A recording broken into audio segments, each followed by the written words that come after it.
Ladies and gentlemen, boys and girls, this is Rockstar from Billy the Fridge.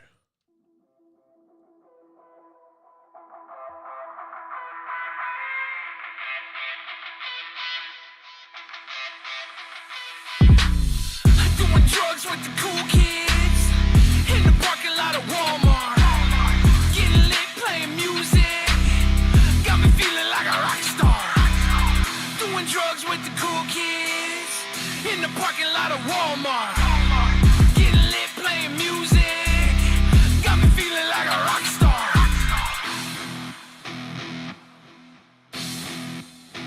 Got me feeling like a rock star. That's really rich, you silly bitch. You see anything that Billy wants, Billy gets. Ask my affiliates. Break me off some millions. Money in the bank. I'll be laughing when it happens, man. It's funny if you ain't. Go and tell me what the gang feeling. Numb me to the pain. Getting hungry, feeling lucky. I got yummies on the chain. I got honey on the brain. Call me Pooh Bear. At your door again at 4 a.m. knocking like who there? Who cares? Let the party fucking start. Overdose with sober folks. Open up and pump the heart. Trump's in charge, so these firecrackers busting hard. The newest season of America has jumped the shark. Doing drugs with the cool kids in the parking lot of Walmart. Getting lit, playing music, got me feeling like a rock star. Doing drugs with the cool kids in the parking lot of Walmart. Getting lit, playing music, got me feeling like a rock star.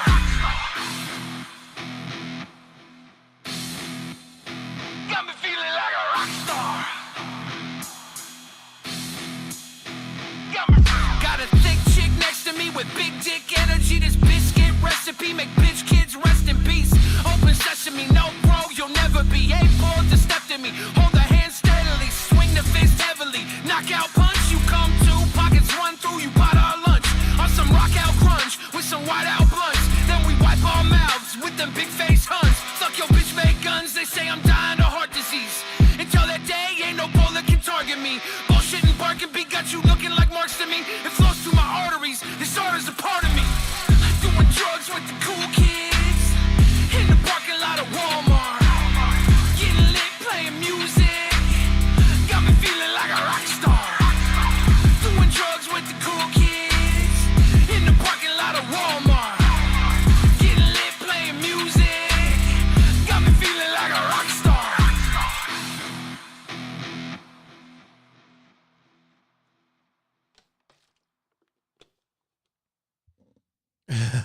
Am I a Kid Rock fan?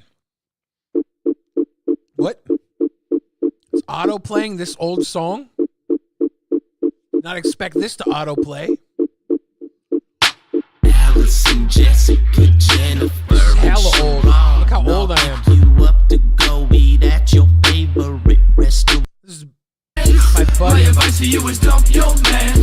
Hey, Sabrina and Dana and then Laura and Topanga. I don't need to date you, we could stay perfect strangers. I just wanna make you naked, baby. Could you do me a favor? You won't be in danger, I wanna find out your flavor. Creepy. This is 13 years ago. I don't know why this autoplayed. I never play this because it wasn't my song. It was a video I did with my buddy from Free Whiskey, Nicotine. But funny it autoplayed. Had to listen to the verse. I maybe was a little cringe. A little cringe. When's new music coming? Oh, you don't know. I finished recording the new album last week. It's going into mastering. I need to put up a pre-order for people who want physical copies because I need to know how many physical copies to buy. If like only 10 people want physical copies, then that's going to be a smaller batch order. If like 100 people want them, I get a little bigger order. If more than 100 people want them, then I got to order like 1,000 CDs.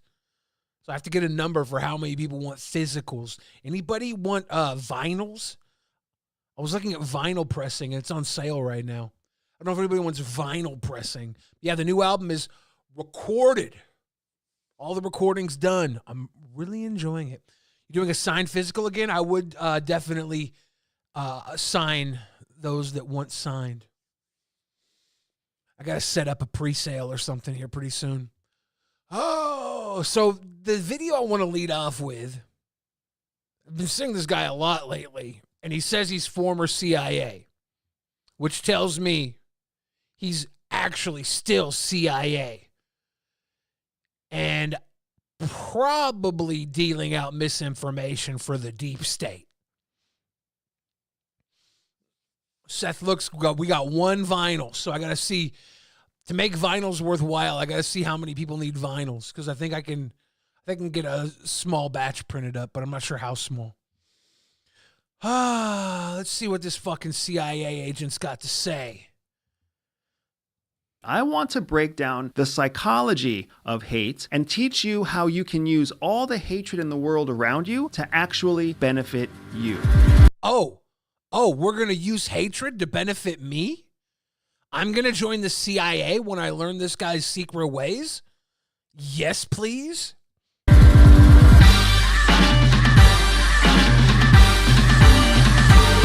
This guy's Andrew Bustamante. Him and his wife are former CIA, supposedly. I don't know if they're really former. I don't trust them. There was a dude that kind of looked like him in the Snowden movie. I wonder if it was him. He says he's been out of the CIA since, I think, 2014. I don't know.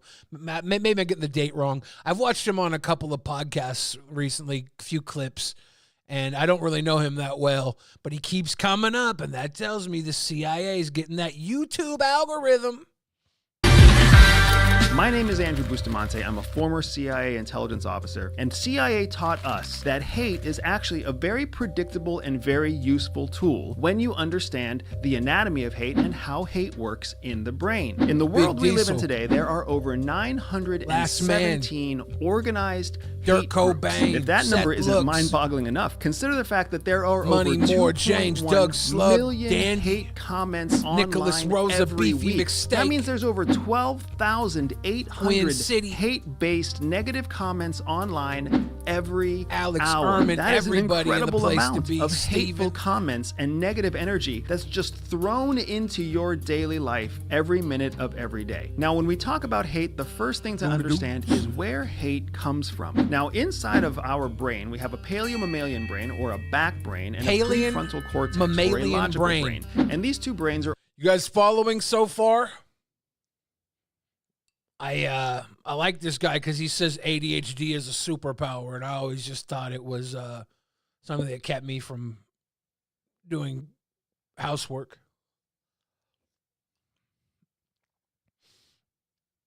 They're always working together. One of the ways that these two brains always work together is to preserve our survival instincts. Our brain is there to keep us alive. It's there to help us survive. It triggers in us an immediate decision to either fight or flight. What people don't understand is that the actual default human reaction to fight or flight is not to run away. About to look at this Shane Gillis reaction is actually to fight. clipping when you a little bit fear too. The unknown, that means that you don't actually know how much fight you have to invest in order to win against this threat. Your brain is actually inherently lazy. The brain's objective is to conserve resources, conserve energy, conserve calories, and do as little work as possible to reach the end goal. Then I'm the perfect human being because I have perfected laziness. I am like top tier lazy.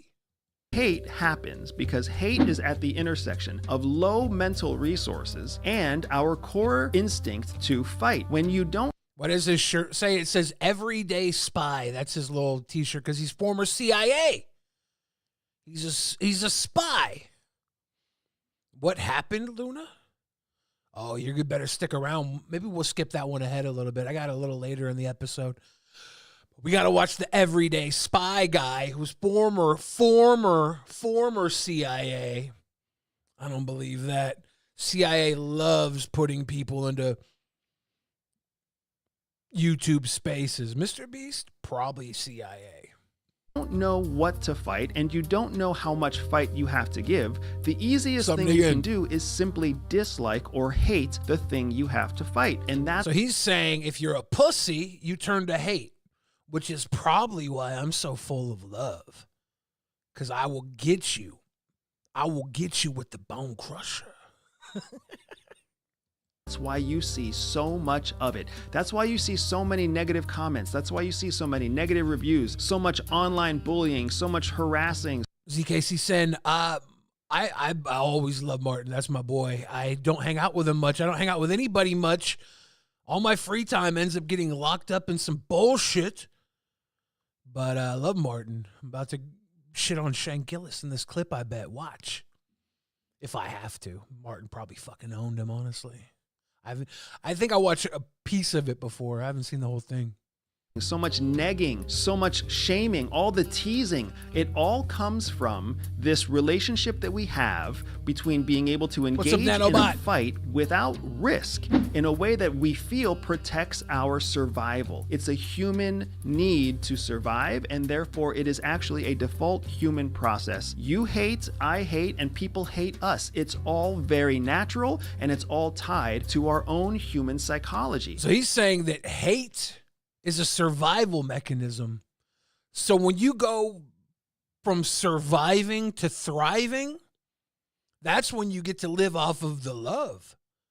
People who are surviving, people who are struggling, people who are barely keeping their head above water, use hate as a protective mechanism. Again, I don't struggle. I physically have never been the type of guy to run from anyone.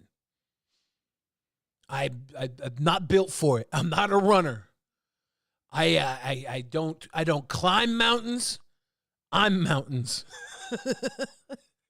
I am not that guy. That's why I'm so full of love.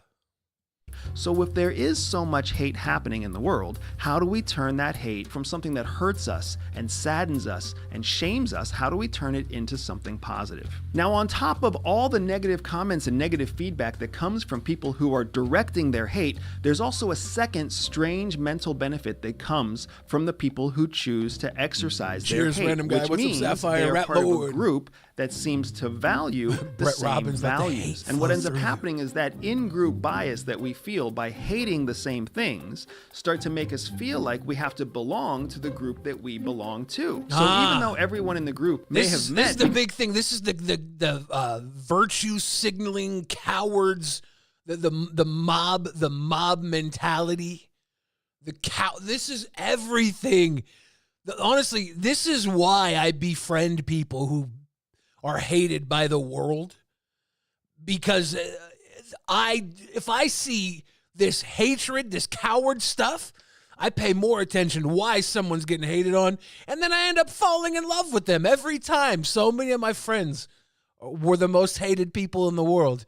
I got a laundry list of hated friends, and they're all usually, for the most part, good dudes. Some of them are good girls. I don't know as many girls that are hated because the simp factor comes into play. It's really hard to be hated as a woman because, well, by other women, it's easy. All other women seem to hate other women. It's a weird default. But in society, like a Trish Paytas, she got some shit. She got some hatred. And I love Trish Paytas. This all makes sense to me. This all makes sense to me. This is exactly why I'm so full of love, because I haven't been surviving since I was a young child. I've been thriving. I've been standing on my own 2 feet. Not only stand on my own 2 feet, but I'll step on your toes too if you fuck around. Because they hated one thing, as the group starts to hate other things, each individual... Here is Megan donated $20. Not a runner but definitely a hustler. Rikastan sinua rakas poika. Love you sweet boy in Finnish. I feel hated at times bunnies PPL who make you feel hated. Yeah, gracie, my man. My woman. Where are you at these days? I don't even know. But I love you. Cheers. Greek says, I can introduce you to Andrew if you want to interview him. Are you trying to get me in caught with the CIA again? I don't know if the CIA has a dossier on me. I know the FBI was looking into me for a while. I'm sure the CIA's got to have something on me. I had a buddy who, may have been investigated, and when they were maybe talking to him, the FBI brought up my name. And I guess some guy got paid by the FBI to listen to my album, so your fucking tax dollars going to good work. Money Moore says, do you hate Dan Schneider? No, I don't hate Dan Schneider. Dan Schneider is a part of a sick system. I don't like Dan Schneider. I think I was a fan of Dan Schneider when he was on Head of the Class because he was the fat guy, and as a little fat kid, I thought all fat guys were cool. Turns out, he was bit of a weirdo. What's up, Bog Cron? Bogham Chronicles in the place to be. Spot SP Lyrex in the place to be. I want the CIA to pay me too. If you're watching right now, CIA, I got ADHD. I'm fat, so fat is the new camouflage. All these CIA guys I see are super thin. They look like they're rock climbers. This guy looks like he's about to climb a damn rock. Isn't that kind of a dead giveaway? You need to hire more fats. CIA, if you're watching right now, put me on the payroll. I got that new camo, that fat camo. I promise you. Just give me an entry test, CIA. Give me an entry test. I will blaze that shit up. The only problem is I've seen him talk about what the CIA does, and the CIA utilizes the manipulation to get you to finish tasks for attaboy points, almost like someone's out there trying to get approval. And that's probably the one part of the CIA test I'll fail, because I don't need CIA's approval on anything. I assume they'll want to hire me because I'm that fucking dude. Yeah, Money Moore says, no one holds aggression against fat guys. Our country's enemies would have their hands tied. I walk into unnamed enemy castle, okay? I'm in unnamed enemy castle, and they're Baron, Emperor, King, whatever the title is. They're chilling. They're chilling in the castle. I walk in, and they're like, "Hey, what are you doing here, fat?"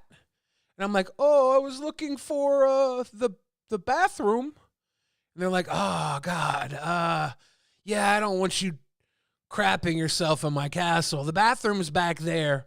And then I'd be like, "Oh, do you have any treats?" He'd be like, "Yeah, of course I got treats. It's a castle. Christ." And they go get me treats. And then we'd be talking, and they'd be like, fat, you're pretty cute and funny. I like you. Do you want to see all my secrets? I'm like, oh, secrets? I guess I'd rather have cookies.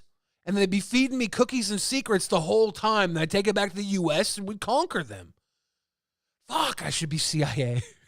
In the group feels pressure to also direct their hate towards these other areas where they may not actually have any strong emotions at all. The in-group bias is so strong, it actually convinces a large group of people to direct their hate in whatever direction one or two people in the group dictate. This in-group bias is really dangerous because it creates a sort of group effect. You've seen this happen when large mobs of people turn mad because... What was that? Mob mentality?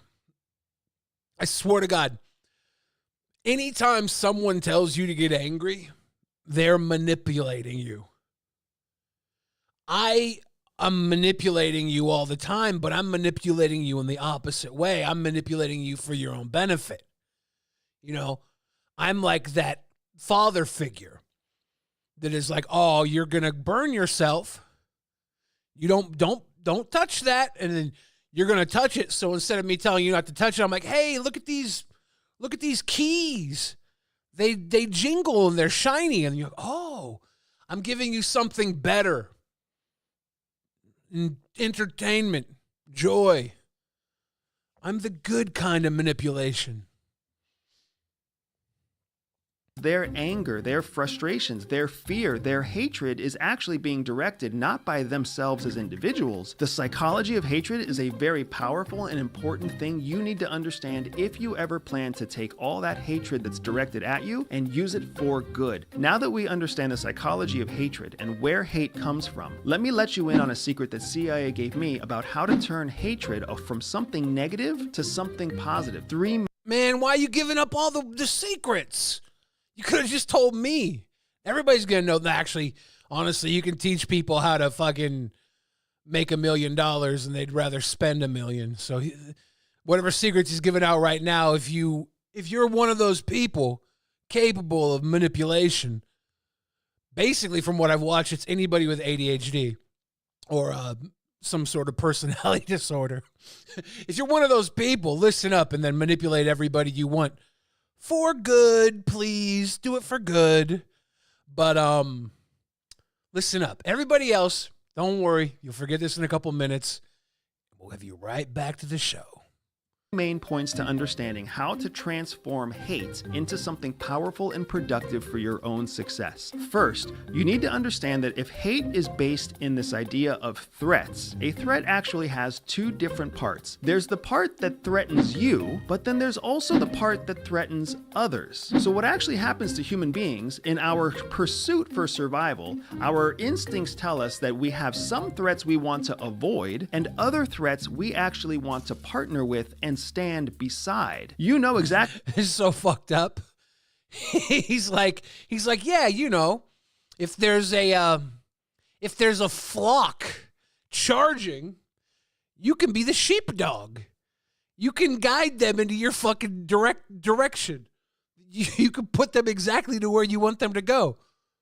I was hoping this was better than just lead angry people where you want them to go or use their force to benefit yourself.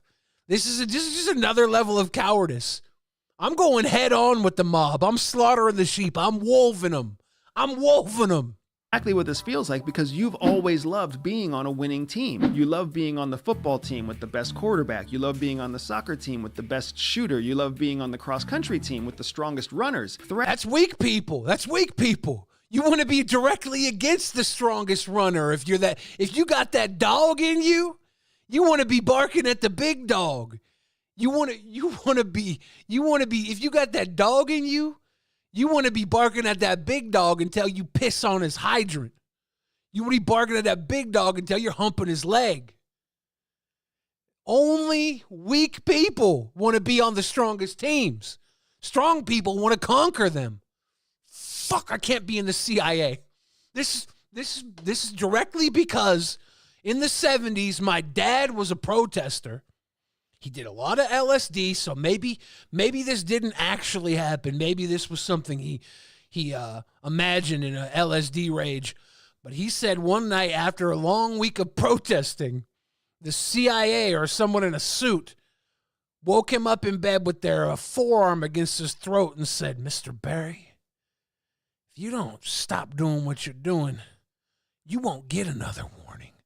And then he decided to retire from protesting, raise a family. But I'm saying, I got that anti-CIA blood in me, so maybe I can't be in the CIA because all this shit sounds weak as fuck to me. Threats are actually an attractant as much as they are a deterrent. So for every person who sees you as a threat that they want to fight, there are other people who see you as a threat that they want to partner with and stand beside. The second important lesson is that negative attention is still attention. Now there's a famous quote from Donald Trump that's I got that one mastered. Negative attention is still attention. That one I'm down with. I don't give a fuck. One of my songs off the EP Hollywoodland. The song's called Part-Time. I said, something, motherfucker, murder me. I'd rather have you hate me than have you never heard of me. That's just how it is. says that all press is good press because Trump has never shied away from bad press or good press. And he's correct. Through the lens of marketing and business, all media, all press is good press because it advances your notoriety, it advances your attention, your awareness, and your reach. They are still perceived as engagement by many tools. In the age of social media, all that negative feedback, all those negative comments, all those negative reviews actually feed the algorithm behind the social media engines that increase your reach. So what that means is all the hate and all the negative comments out there actually increase your reach, increase your engagement, and get more people to see you and discover you, your business, and your... It's so fucked up. He's saying, if you want to be good at YouTube, you gotta be a little fucking hate monger.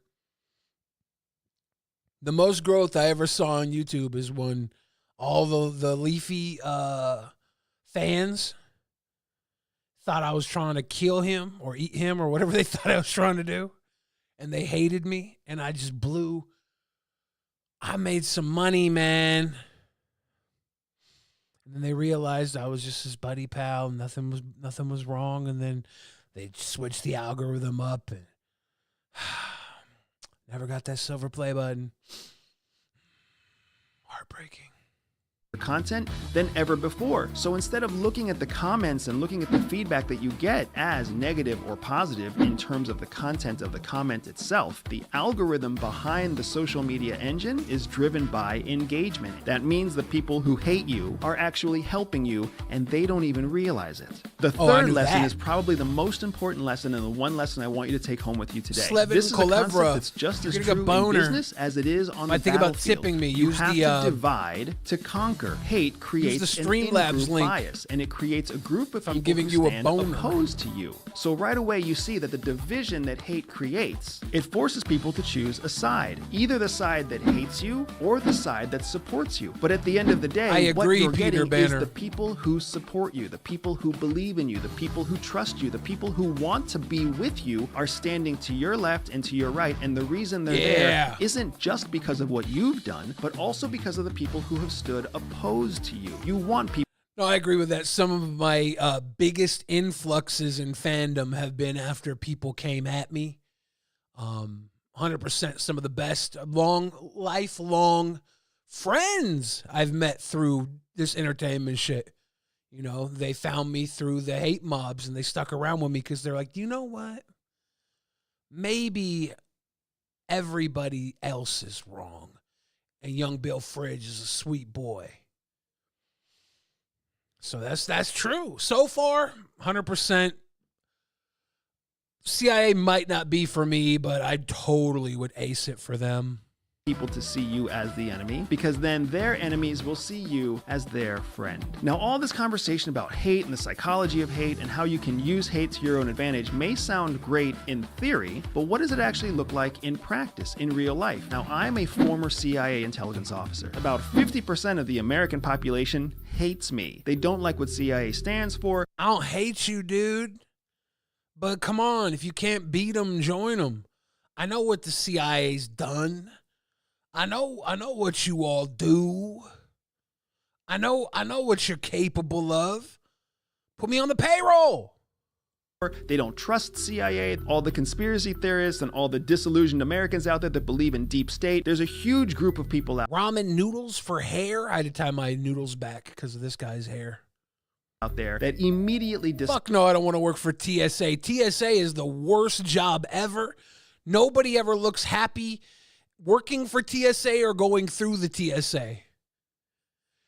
TSA's always got the most micro dick dudes flexing their power to tell you to take your shoes off.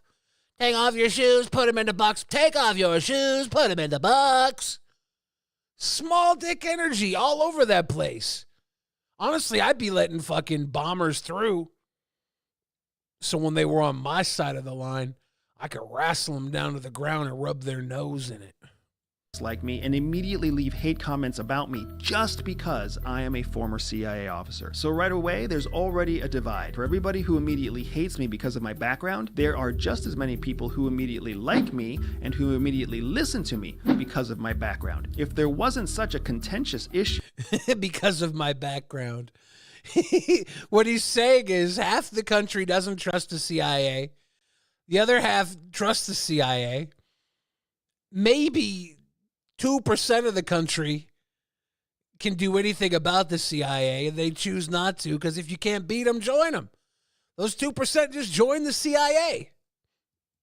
Specifically related to my background with CIA, people wouldn't really know who I am one way or the other. They wouldn't really know whether they like me or whether they don't like me. A second area in my life where I use the psychology of hate to my own benefit is with my customers. I want to serve my customers at the highest possible level. I want to give them real solutions to real problems that really work. And the only way I can do that is if the customers I serve do what I tell them to do in the training that I deliver to them. In my business, I don't... What is this business? Does he teach people how to be CIA? Like, does he sell everyday spy T-shirts?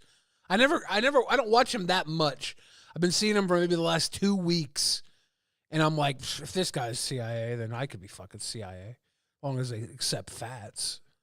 Don't want that to happen. I want people to practice what they learn. So hate actually helps me in my business because the people who hate me, the people who dislike me, the people who distrust me never become customers. And that means I never have to worry about the customer dissatisfaction.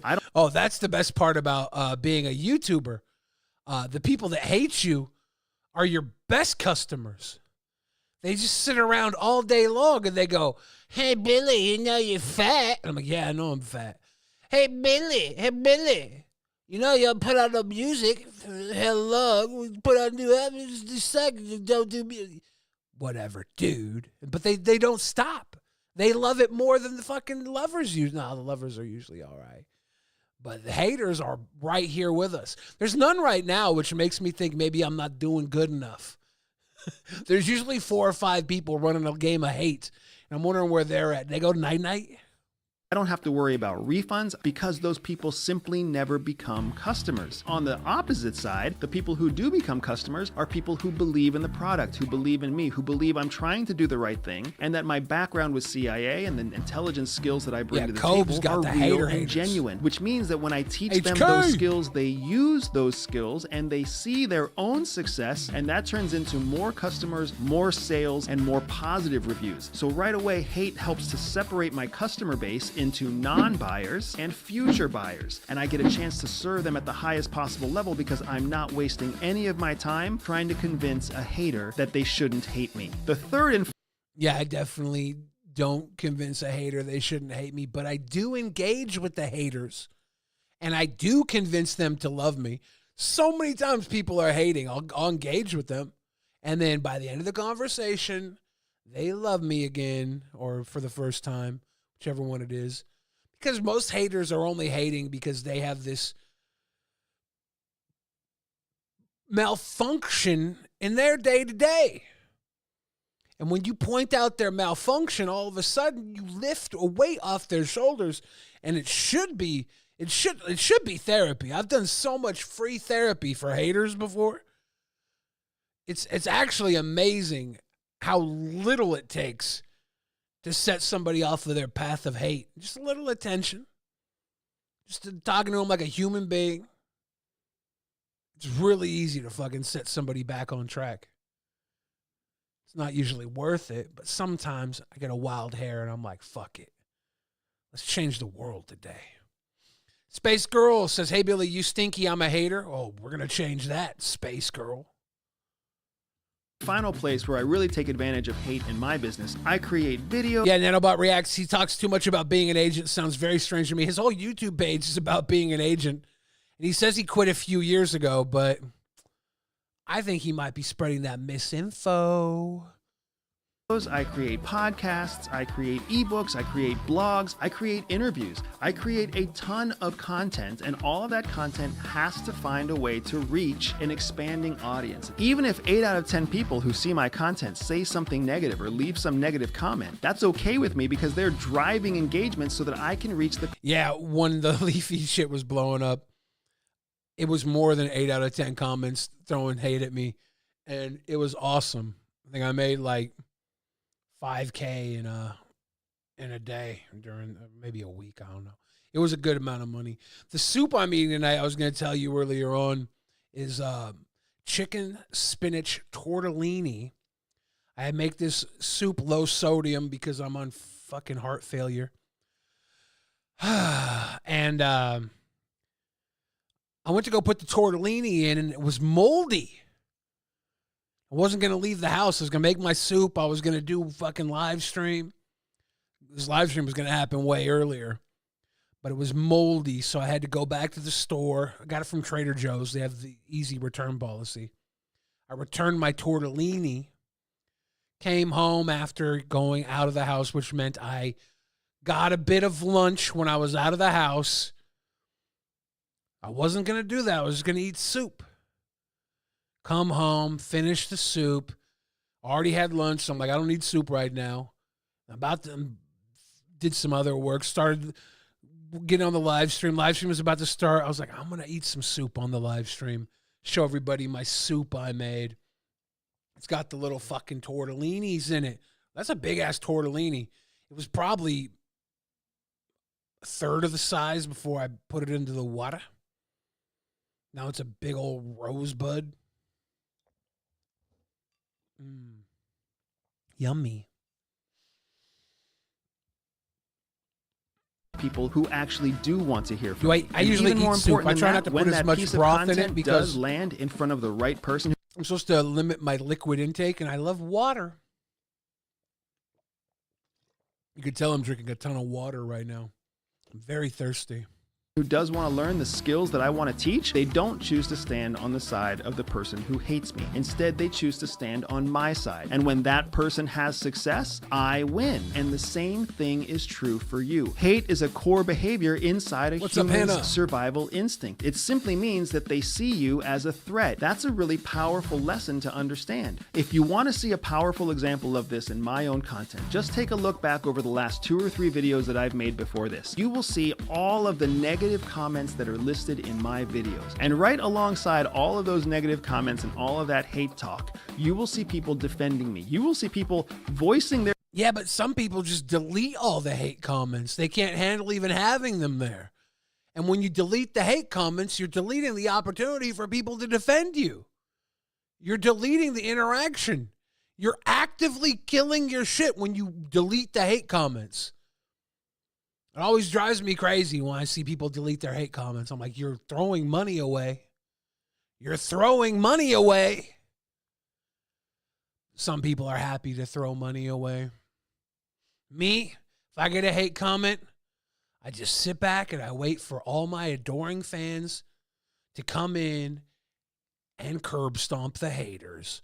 Oh, someone always comes in like, what's wrong with you, dude? Who diddled you, dude? Billy's awesome. Like, hell yeah, kill him, guys. I'm not gonna watch any more of this guy's YouTube video. He's winding down. There's some interesting stuff in there. I found this guy because he was on, I think, the Flagrant podcast, and then there were some clips that were sent to me. He was talking about how ADHD is something the CIA looks for when they recruit you, and talking about how ADHD allows you to think outside of the box. I'm like, yeah, that's all true. Obviously, because I'm fucking super ADHD and I'm brilliant genius. Out of the box thinker. Let's see. Let's skip ahead to I see a lot of people here from the old Shkreli days. So let's skip ahead to Shane Gillis versus Martin Shkreli on the Legion of Skanks podcast. I do a real question. Is the Wu-Tang album great? Because I will say, the album they did after that they released is really good. The album's not that great. It's a double album, which automatically makes it bad, right? Is it heavy on one person in particular? Is it mostly RZA? No, he's not even on there that much. But I'll send you a copy. I mean, whoa, yeah. I'll take that. Dude, you're the man. Come on, send me that. Oh, now you like me. Now liberal Hollywood Shane is gone. All's forgiven. Liberal Hollywood Shane. Shane Gillis is now the spokesperson for Budweiser. Did you see Kid Rock on Joe Rogan? Fuck, I wish I had this clip pulled up. Kid Rock's talking to Joe Rogan, and he's trying to talk to Joe Rogan about God. And Joe Rogan's like, yeah, no, I like the idea. I'm not really a believer. He's like, what makes you believe in God? How do you know Jesus is real? And Kid Rock's like, Jesus is real because I'm drinking Bud Light. It's all about forgiveness. I'm like, that's not just a Kid Rock endorsement for Bud Light. That's a Jesus endorsement for Bud Light. He just had Hitler, dude. All's forgiven. Fuck the House Buyers Club. Yeah. If you have AIDS, stop fucking in the ass raw. You know what's going to happen. Or take Bactrim. Or take Bactrim for 3 cents. Martin with a diagnosis. I remember watching this, and his quips were like on point. He was getting them in. Thing anymore, right? What's that? AIDS isn't even a thing anymore. Not if you pull out. Well, Mark my words. That's going to be flagged as misinformation by... Quote me on that. If you pull out way early, you're good. I mean, I'm just saying, like, people that even get AIDS. It's rarer these days. Only 1% of people with HIV ever end up getting AIDS. 20% of those need our medicine. And again, you could take the cheaper thing if you want. It's the same shit. So it's still fucking expensive as fuck, your shit. No, it's gotten generic. So there's generics now, to my chagrin. And Did you still own it? It's a long story. Wait, to your chagrin? Why don't you want people to get medicine? I want people to get medicine. You're confused. He's telling you. But he sounds like I'm confused, but you did go to jail, so I think me and the judge are on the same page. I mean, I think the people who end up being federal judges and federal prosecutors were the people who were hall monitors in high school. Oh. And yeah, but the people who raise the price of AIDS medication are fucking dorks, dude. That sucks. I don't think so. I mean, I know you don't want to get canceled again, but the I think that I don't know if she's gonna get canceled for sticking up for AIDS. That'd be the ultimate cancellation. Well, no, he thinks I'm playing. We can have this debate he thinks some deep other down, time. I really am like. He hates that people was with cool. AIDS. No, I don't think you think it was cool. I don't think any of. I mean, listen. I don't think any of us think it was cool. But there is a Lewis does. But I will say from a business perspective, if there is a generic available, it is a weird thing to zone in on. I think. Well, there wasn't a generic. If he wasn't, that's new, Jay. There wasn't a generic. No. He said from the time he bought the thing. It's not. It does the same thing, but it's not the generic. Bactrim sounds like it was an antibiotic. Is that what They're both was? antibiotics. Oh, okay. Well, look, I did not do any research, but from what it's complicated. I mean, I did not. That's but the problem, sounds right? like what I heard was you bought AIDS medicine and raised the price by 5,000%. That's all true. That's fact. Yeah. Okay, so that That's true. Yeah, I did that. sucks. Can you agree that does? No, I don't. Martin, your rebuttal? No, I think I think no, but why doesn't it suck? I really want to hear this. Well, I think if the average price of medicine is X, forget even just him saying, but like that's the thing that why people hate you, right? And we like everything about you except that. That's the one. There's not a single thing, And I'm willing to be convinced on that. I don't give a fuck about that. I think I maybe remember watching this, and they just keep talking over him when he tries to explain shit. And he's not like dumb about it, so he doesn't over-explain stuff. He goes with the jokes and hits him with the wit and the quips. My man knows how to, Martin knows how to fucking hang with these guys. He's not a comedian, but he can fucking hang with these guys easily. It's not going to make or break our relationship. I'm cool with you still. It's one thing. I've done some fucked up shit, dude. You know who I don't know. Do you know who I am, doggy? Let's say if you had a manager that was your comedy manager, and he said that, Wayne Rada, who has AIDS. My first comedy manager. My comedy manager would be dead if it wasn't for that medicine. All right, he's dripping with AIDS. Nice toilet watch time break, Vecna Simp. I had a comedy manager who said, you're great, you're wonderful, your punchlines are fantastic, you work really hard, man, the crowd loves you, and my agent never talks to me like that. We're gonna sell tickets for 33 cents, and it's gonna be great. We're gonna make a lot of money together. And then after a while, you talk to some people and you say, I don't think this 33 cents makes does going to the show save people's lives? I don't think it makes a difference. All the audience has AIDS.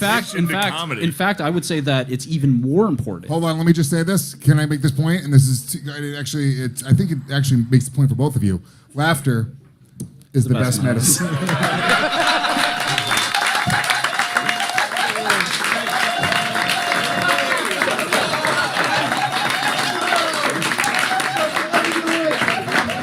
And those laughs only cost $29.95 a month for Gas Digital, everybody. It turns out your T cells won't respond. Your T I can't believe I just cut off the joke. Let's go back to because Martin fucking killed it with that joke. It turns out your T cells won't respond to laughter, but he's the joke. The joke was supporting Martin's point, and Martin still comes in with the top joke that goes against him, and he still takes the shot and kills it. Mic drop. That's great. God damn, Marty. God damn it. This guy's vicious. Marty! Marty, no. Marty, no. Yeah, they didn't really let him talk too much. What he's saying is, if you were selling tickets to your shows for 33 cents, you'd have to logically raise the prices. What he did, he found this drug that had been orphaned and it was selling for nothing because I think, it wasn't up to date with everything else. And he took it and brought it up to the market standard. Everybody I've talked to in the business is like, that's what companies do. That's the way to go. And they said, has anybody ever died from not going to my show? Did anybody ever die from the prices being raised? Like when all this was going on, I was looking around everywhere for articles on people that couldn't get their stuff, that maybe did die because of it, because everybody was trying to point out that, oh, there's a mom that can't afford groceries and she's got AIDS and she's going to die and her kids won't have any food. I couldn't find any of that anywhere. I found like one article about somebody who couldn't get Daraprim prescribed, but they didn't even have toxoplasmosis or AIDS. They had Lyme disease. And when the price went up, they got a different prescription for something else to cure their Lyme disease because they were giving them the Daraprim originally before the price hiked up. And I was looking, so I didn't look far and wide, but my curiosity got to me. So I looked around. Meeting Martin was a highlight of my 2016, and I will always consider that guy a friend. He's always been a good dude. Always cracks me up. I love to see him here with all these guys talking shit, busting balls. It's great. Oh, Bussy Jumbo says, why are you glazing this dork? Did I not tell you with the CIA video? When everybody hates somebody, I'm counterculture, man. I don't have that coward gene in me to join the mob. I'm not part of the mob mentality. If you're getting hate, I'm going to see why. And you're probably going to become my friend because here's the real deal. People who rub people the wrong way are usually way more interesting than the fucking normies or the manipulators who everybody loves. You know how many YouTubers I've met that everybody loved and behind the scenes they were fucking scummos? At least 3.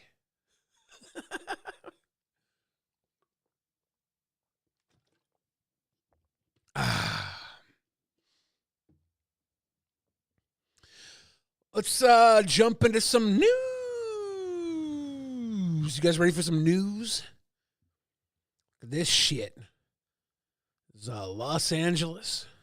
The search is on tonight for a man who is exposing himself to women, harassing them, and even looking through their windows in Mid-City and West Los Angeles. The man has been spotted in at least 2 neighborhoods, and women are on high alert tonight. Detectives want to get him into custody as soon as possible before his behavior escalates. KTLA's John Fenolio live in West Hollywood with video you'll see only on 5. John? Sure, Micah, that's right. Police say the suspect has been spotted in Mid-City parts. Hey, you know how I know I might be a little gay? You want to know how I know I might be a little gay? Not because this guy's handsome. I can't tell if he's handsome. I'm not that gay. But it's because I'm hella turned off by the way his fucking collar is flipped in. Like, I'm not attracted to this man, but I am turned off by that collar being flipped in like that. I think that makes me a little gay. Of West LA and right here in West Hollywood. We spoke with one victim earlier today who said she does not want to be identified, and she says that her encounter with this suspect was so unnerving she's having difficulty sleeping at night. We have to warn you that some of this video is graphic and may not be suitable for some viewers. He was like full on like this, and then he like would step back and he tried to open that one, tried to open this window. This West LA resident is referring to whose dad is this? Who's Luna? Is this your dad? Nah, that ain't your dad. Whose dad is this? This man, caught on camera, peering through her window in the middle of the night and violating her privacy in the most grotesque manner imaginable. The first night when I looked through the window and screamed, I thought his movement was him running away. And now when I see the footage, he was not running away. He was just quite literally getting off on the fact that I saw him and shouted at him. That was March 1st. We've obscured her face to protect. So she's shouting at him? Was it through like the Ring device or something? And instead of running off, he's like, "Oh yeah, you see me?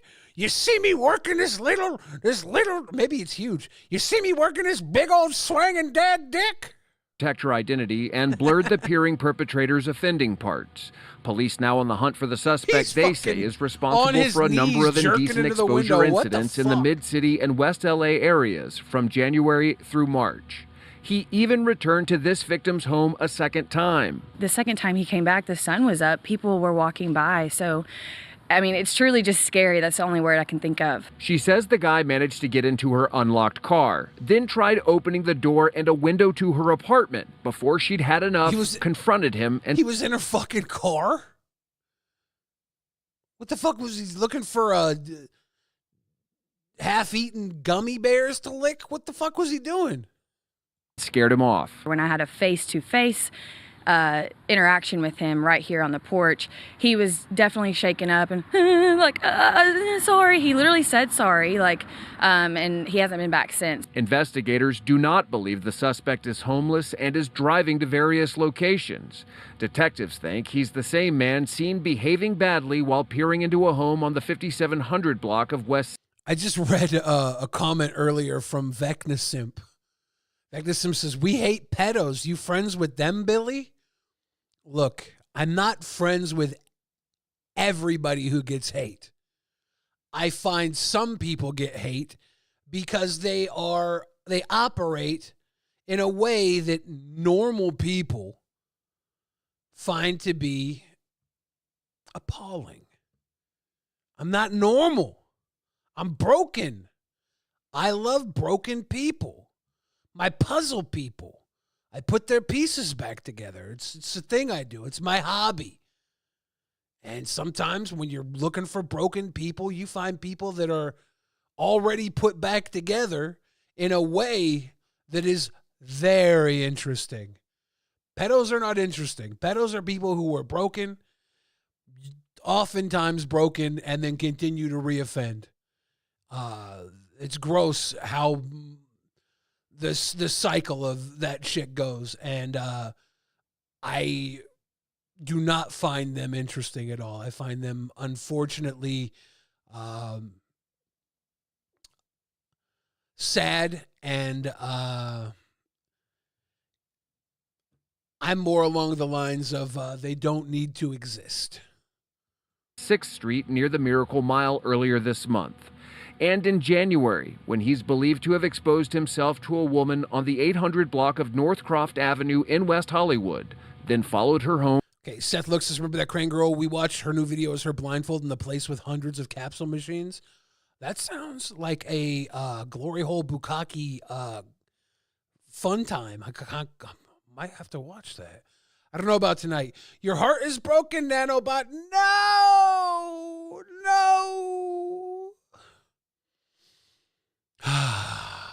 Home to stare through her window. And he was sitting and leaning against the tree in our yard, staring directly at me, which freaked me out. A resident in an area where the suspect has been spotted tells us she encountered a man lurking in her yard at night just last week, but couldn't say if it was the same suspect. It was very concerning. I don't care if it was very concerning, yes. Other neighbors are naturally disturbed. It's definitely scary, and I think something that no one wants in their neighborhood. I think it's. Is this a different girl from earlier? Are they all blondes? Is this guy just looking for those Hollywood blondes and then jerking it in the window? The guy has a type. Can we set up a trap house to catch him at? Any blondes in LA want to get a Airbnb street level in this neighborhood with a nice open window? Have your chesticles popping out? When he comes in to jerk it, I swoop up behind with a fucking net and then just punch him in the back of the head 9 times. It's probably more concerning for people that have kids that go to school right here. It gives me chills, honestly. I really still get shaken up when I do have to look at the pictures. Yeah, just scared. Like, ugh. Guys just fucking balls to the wall jerking it, peeking at people's windows. What the fuck? All right, LAPD detectives say they have alerted neighboring law enforcement agencies about this suspect. They also say they've stepped up patrols in neighborhoods where he's recently been spotted. In West Hollywood, I'm John Fenolio, KTLA 5 News. John, thank you. Yeah, thank you, John. Fix your collar, dude. One more. We are the first and only. Fuck, I don't want to watch person. Chop Cheese video right now. I got another Los Angeles-based news clip. This one, by the way, fucked up. Last one, kind of funny. This one, just fucked up. So prepare your little hearts for a fucked up clip. LA between the peepings and this shit. Shit. We begin with one of our key issues here at 17 News, pedestrian safety. Another pedestrian in Kern County is dead after being hit by a train. And now That's terrible, but like she's saying right now, she just said, and now a bizarre twist. And now a bizarre video from the aftermath is circulating online. Details are still limited, but it happened this morning in Wasco. When first responders arrived, the pedestrian was found dead. What led up to the crash is still under investigation. By our count, this is the 15th pedestrian death in Kern County this year. This is not the bizarre part. 15 pedestrian deaths in Kern County, pedestrian killed by a train, not the bizarre part. Cover your eyes, ears, nose, toes. I'm sorry to hear that, Nano. I lost my dad a couple years ago to heart failure, and now I have the same heart failure that he fought with. Shit sucks. Now, we want to show you this video. We blurred part of it out because it may be too gruesome for some viewers. The witness who sent this to us says a man was walking around while holding a severed leg.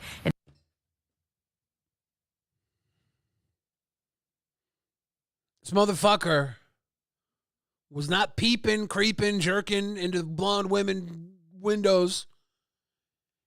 He found a severed leg, assumed to be from the train accident, and he's carrying that shit around. Why? It apparently detached from the pedestrian's body during the train crash. KCSO says that man was arrested on charges of willfully removing human remains and drug possession. This marks possibly the second time this year a body part has been removed from a crash scene. Someone reportedly brought a hand to the Mission homeless shelter 3 weeks ago. What the fuck? Literal arm and a leg here with the Los Angeles homeless population. What in the actual fuck? Within a month, a homeless brings a hand into the shelter, and this guy's running around with a goddamn leg. What in the actual factual fuck? after a train hit a pedestrian in East Bakersfield. However, Bakersfield police tell us they have no record of that report. Dude, what are you doing with a severed leg? Kicking it. No! No! What the fuck? Finders keepers? Oh, but see, you got also so. Why is autoplay on? I never have autoplay on. How do I turn autoplay off? My motherfucker. Oh, let's just swap, drop, and roll over to a different platform. I think there might be some music in the background here. Let me see if this looks better on this screen. This is "Get the hell off of the Long Island, never come back." Trump supporter spoke from Trump car caravan as he arrived to Kathy Griffin comedy show held this evening at Paramount Theater in Long Island for a protest. So Kathy Griffin is doing a comedy show on Long Island. Long Island is heavily Trump support, right? Like they're like a conservative area of New York. Pretty sure that's Long Island, isn't it? Or is it Staten Island? I don't fucking know, man. Anyways, I'm not a New Yorker, by the way. I wanted to watch this because there's like a parade to protest Kathy Griffin.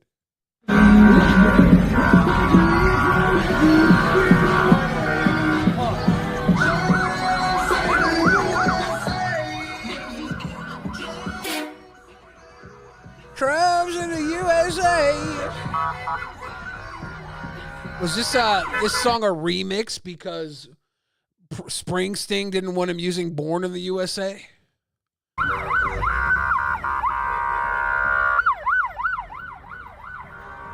Staten Island is conservative. See, dude, I just confused Long Island with Staten Island. Is that the fucking presidential limousine?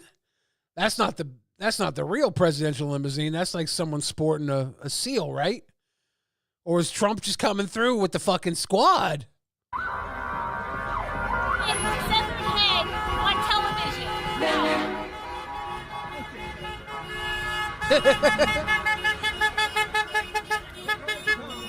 When I was in California about earlier this month, I think, I was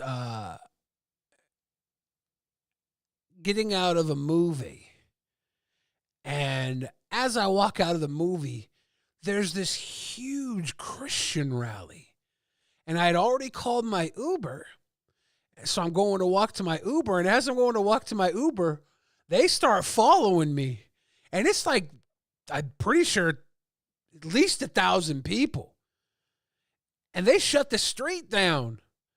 And I'm like, I'm not going to be able to get my Uber. I thought they were going to fucking just take over the street.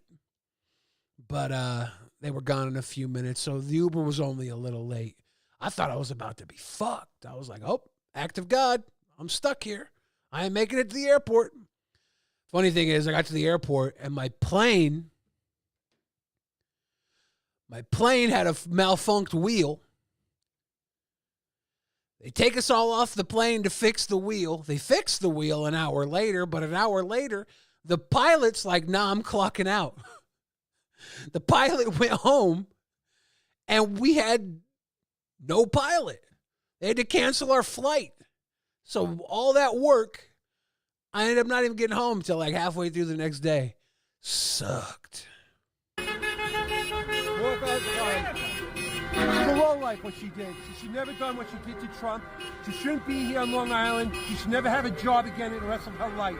Nobody should ever put a behead out there on anyone. No one should ever put a behead. Did she have a Trump's head or something? Was that it? I think I vaguely remember that. I don't care if it's Democrat, Republican. So we're here to prove a point to her. Get the hell off of Long Island, never come back. Thank you. I don't know, man. This seems like a lot of hate to me. My favorite thing about Trump supporters is how much they love Trump. Because I I didn't even vote. I wouldn't vote. I've never voted Republican in my life. I'm from Washington State. What's the point? I'm fucking liberal, dude. I'm a fucking lib. I couldn't vote for Biden. I only voted for Hillary because my grandmother died right before, and my grandmother was like so happy to vote for a woman president, and I was like, I'll go vote for fucking Hillary. Give my grandma the fucking Hillary vote from heaven. But fucking Biden, like, I don't know anybody who likes Biden. And if you do like Biden, I think you're CIA. I think you're fucking, I think you're bought and paid for, dude. I don't know if this is more than just honking, but I thought it was funny because they were deep in the parade. In the car. Oh, is this Duck Dynasty? Around again? Yeah, most likely. Oh, beautiful. There's a head. Yeah, we got a head.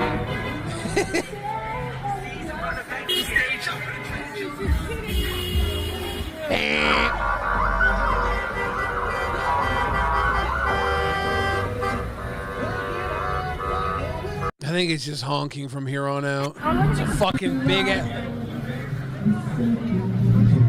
No interview.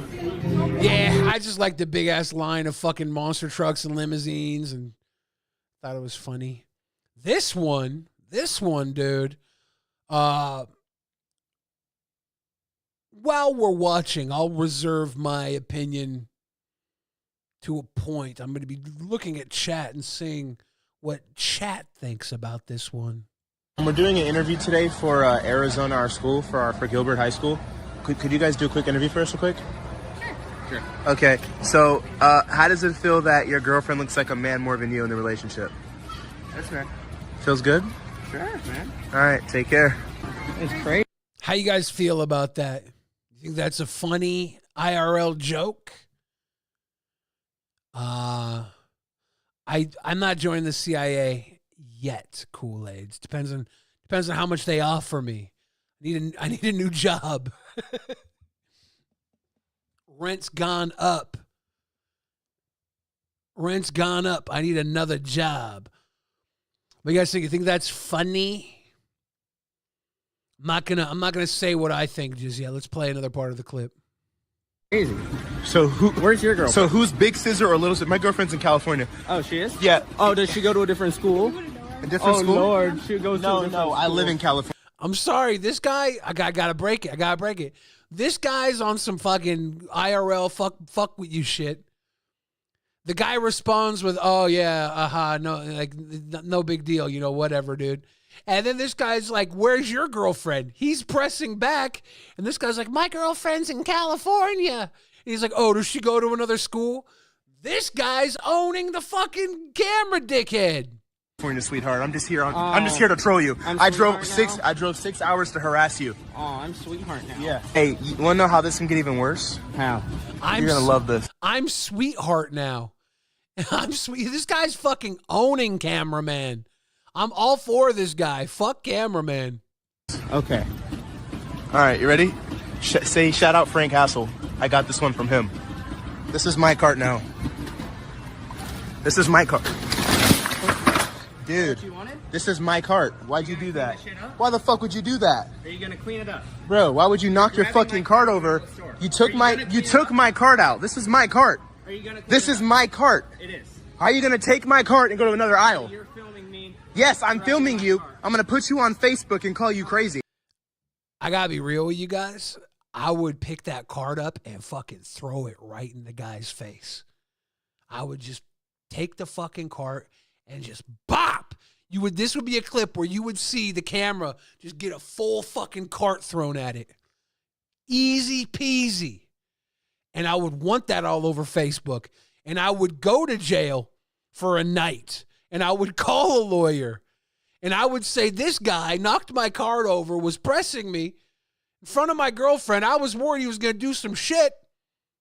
So I had to throw the cart in his face. And you guys would have got a clip of young Bill Fridge throwing a full fucking cart at the camera. That shit would go viral. Full Viking, Peter Banner. I'm going full Viking. Fuck this. This is the couple's cart. They're shopping. And this guy's like, Frank Hassel. He's copying Frank Hassel. Frank Castro, this is my cart now. Knocks the fucking cart over. I'm gonna call you racist on Twitter. Racist? Yeah. This is my cart. How dare you? Why are you on that? Everyone, this man took my cart. He's mentally. My name is Dr. Don Wario. You're mentally insane. Do you guys know Dr. Don Wario?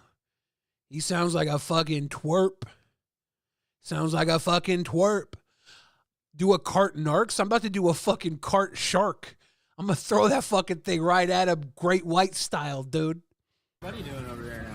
He's twerking. He's doing the. Did he walk away? He's doing the thug shaker. He gave me the spotlight. He thought the bit went too far and walked away? The bit went. I love how this guy is no-selling everything.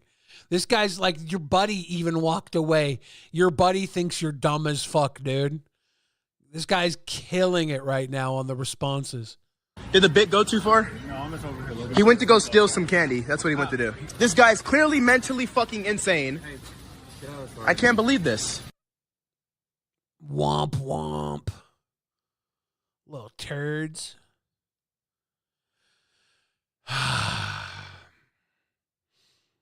Yeah, the guy thought his content was funny and he was just getting one-upped by the other guy the whole time. The other guy had some wit. He had some response chop.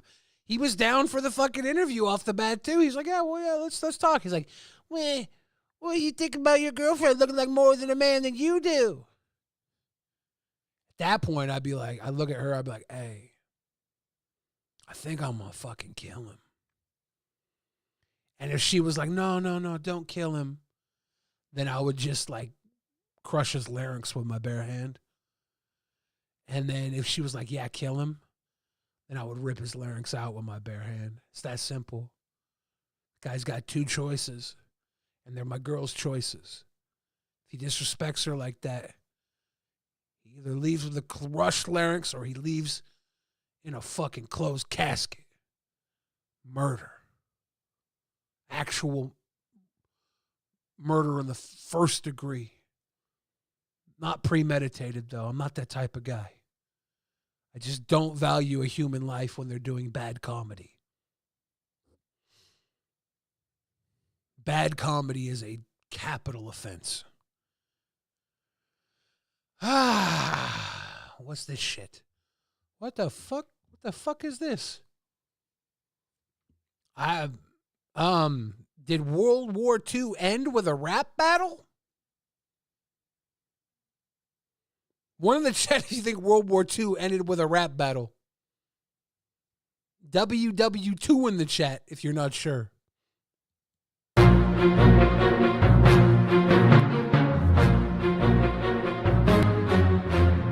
Few battles in the course of world history have been as decisive as the rap battle that took place between Hitler and Eminem in April of 1945. With the Soviets on the doorstep of Berlin and the rest of the Allies closing in from the west, Hitler and his entourage knew that the only last alternative to winning the war would be a decisive rap battle victory that would force the Allies to sue for peace. I didn't know any of this. Did you guys learn this in school? Nanobot says I would raise my palm and be like, read what it says, then smackaroo with the other hand. I know you would pull some shit, Nano. I know that. No question. Dude. Okay, I never heard about this rap battle in history, and I've seen almost all of epic rap battles in history, so I think I would have heard about this. Eminem won, right? Together in his Führer bunker, Hitler began preparing sick beats with his propaganda minister, Joseph Goebbels, to ensure a quick rap victory. In order to neutralize the threat of an Axis buzzer-beater upset victory, the Allies dispatched Private Eminem of the 8th Mile Infantry Unit, known for his potent freestyle rapping abilities. Eminem arrived in the besieged city of Berlin on April 30th, 1945, where he met Hitler at the ruins of the Olympic Stadium in front of a small crowd. Hitler began the rap battle by shouting. Hitler was a Yankee fan. That actually makes sense. The New York Yankees symbol, I hate to point this out. I hate to point this out, guys. The New York Yankees symbol is like two little fucking lines different from a swastika. It's literally just a swastika that has had one little tip moved to another side and then one removed. That's literally a swastika, a bastardized swastika on his hat.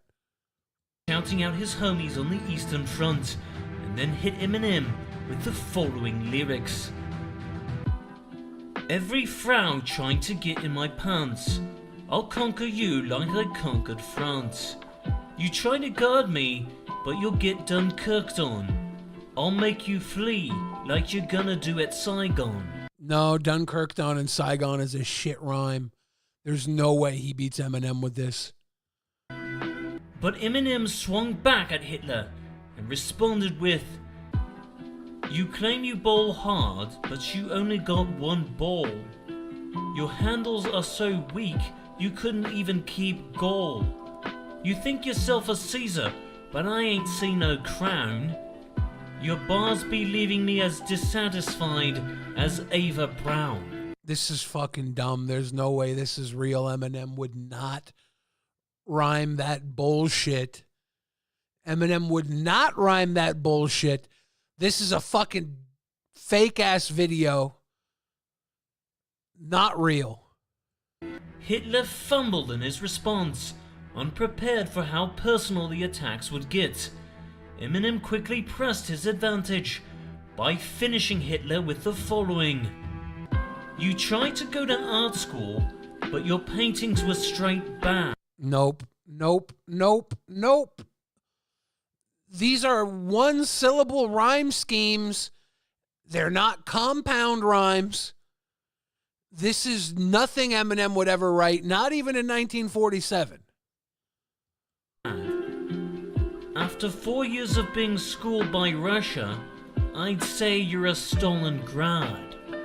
In the end, the lyrics would prove to be too much for Hitler, and he lost all hope for victory. Later that day, he would... Seth looks at how is that not real? They have pictures. Dude, have you seen the AI shit lately? Have you seen what AI can do? This is probably just AI. decide to end it all, along with a number of his ghostwriters. Oh, Bussy Jumbo says, Billy, did you see American Society of Magical Negroes? Yeah, I did see it. It's not good.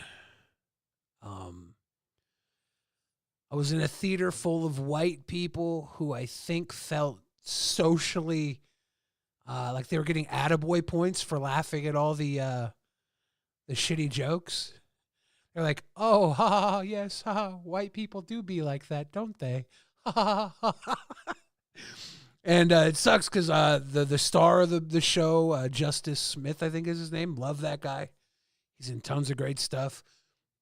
The movie had, you know, some interesting parts, but it got pretty soft.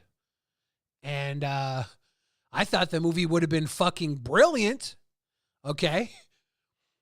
For people who don't know, the movie, The American Society of Magical Negroes is about a society of black people who have magic, and their magic works as long as they use their magic to make white people comfortable. And the underlying message is that, you know, the main character has been spending his entire life trying to make white people comfortable, and it shouldn't be his job. That's the message. But the movie would have been a fucking banger.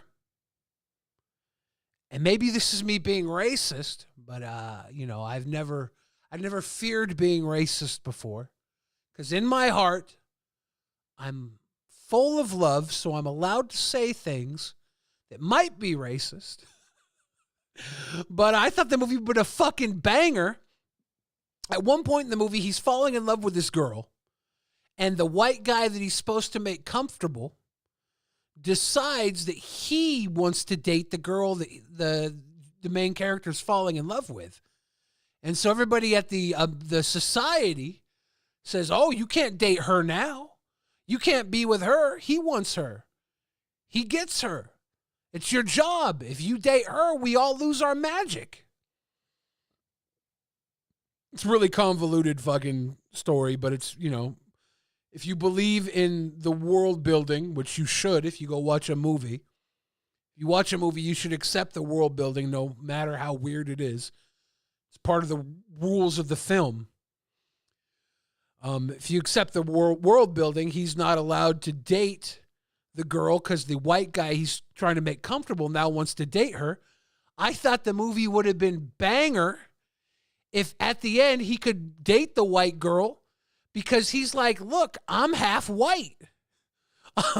I'm half white. This is my white privilege. I get to date her. You guys keep your magic because you're working to get me happy. You're making me comfortable now. I thought that would have been a banger fucking ending. Instead, it was like, you know, message, and that's fine. But how fucking dope would that swerve have been if he's like, by the way, I'm half white, so I get what I want, motherfucker. Nope. It wasn't that. That would have been fucking hilarious. Yeah, I would recommend everybody watch it. It's got enough stuff to talk about in it that even if it's nothing profound, I think maybe it's a little late to the party and a little light in the message. If you have interest in it, watch it. If you don't have interest in it, then you're not going to find anything interesting in it. American Fiction was both woke and anti-woke. Yeah, American Fiction was great. I really liked American Fiction. Let's see if Hitler lost. Did Eminem defeat Hitler on April 30th, 1945 in a rap battle, sending him to such a spiral he decided to end it all that night? Damn, dude. Probably.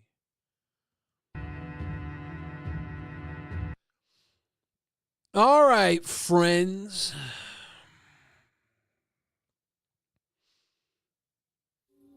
Ignore Hitler full screen. Yeah, what a perfect time for me to have any sort of commentary with Hitler full screen. Not just Hitler, but Hitler and Eminem. Eminem, the fucking Elvis Presley of white American rap culture. Oops. I haven't seen Immaculate yet. I almost woke up this morning to see it, but I decided to cook soup instead. And then my fucking tortellinis were moldy. What the fuck? I bought them less than a week ago. They've been in the fridge the entire time.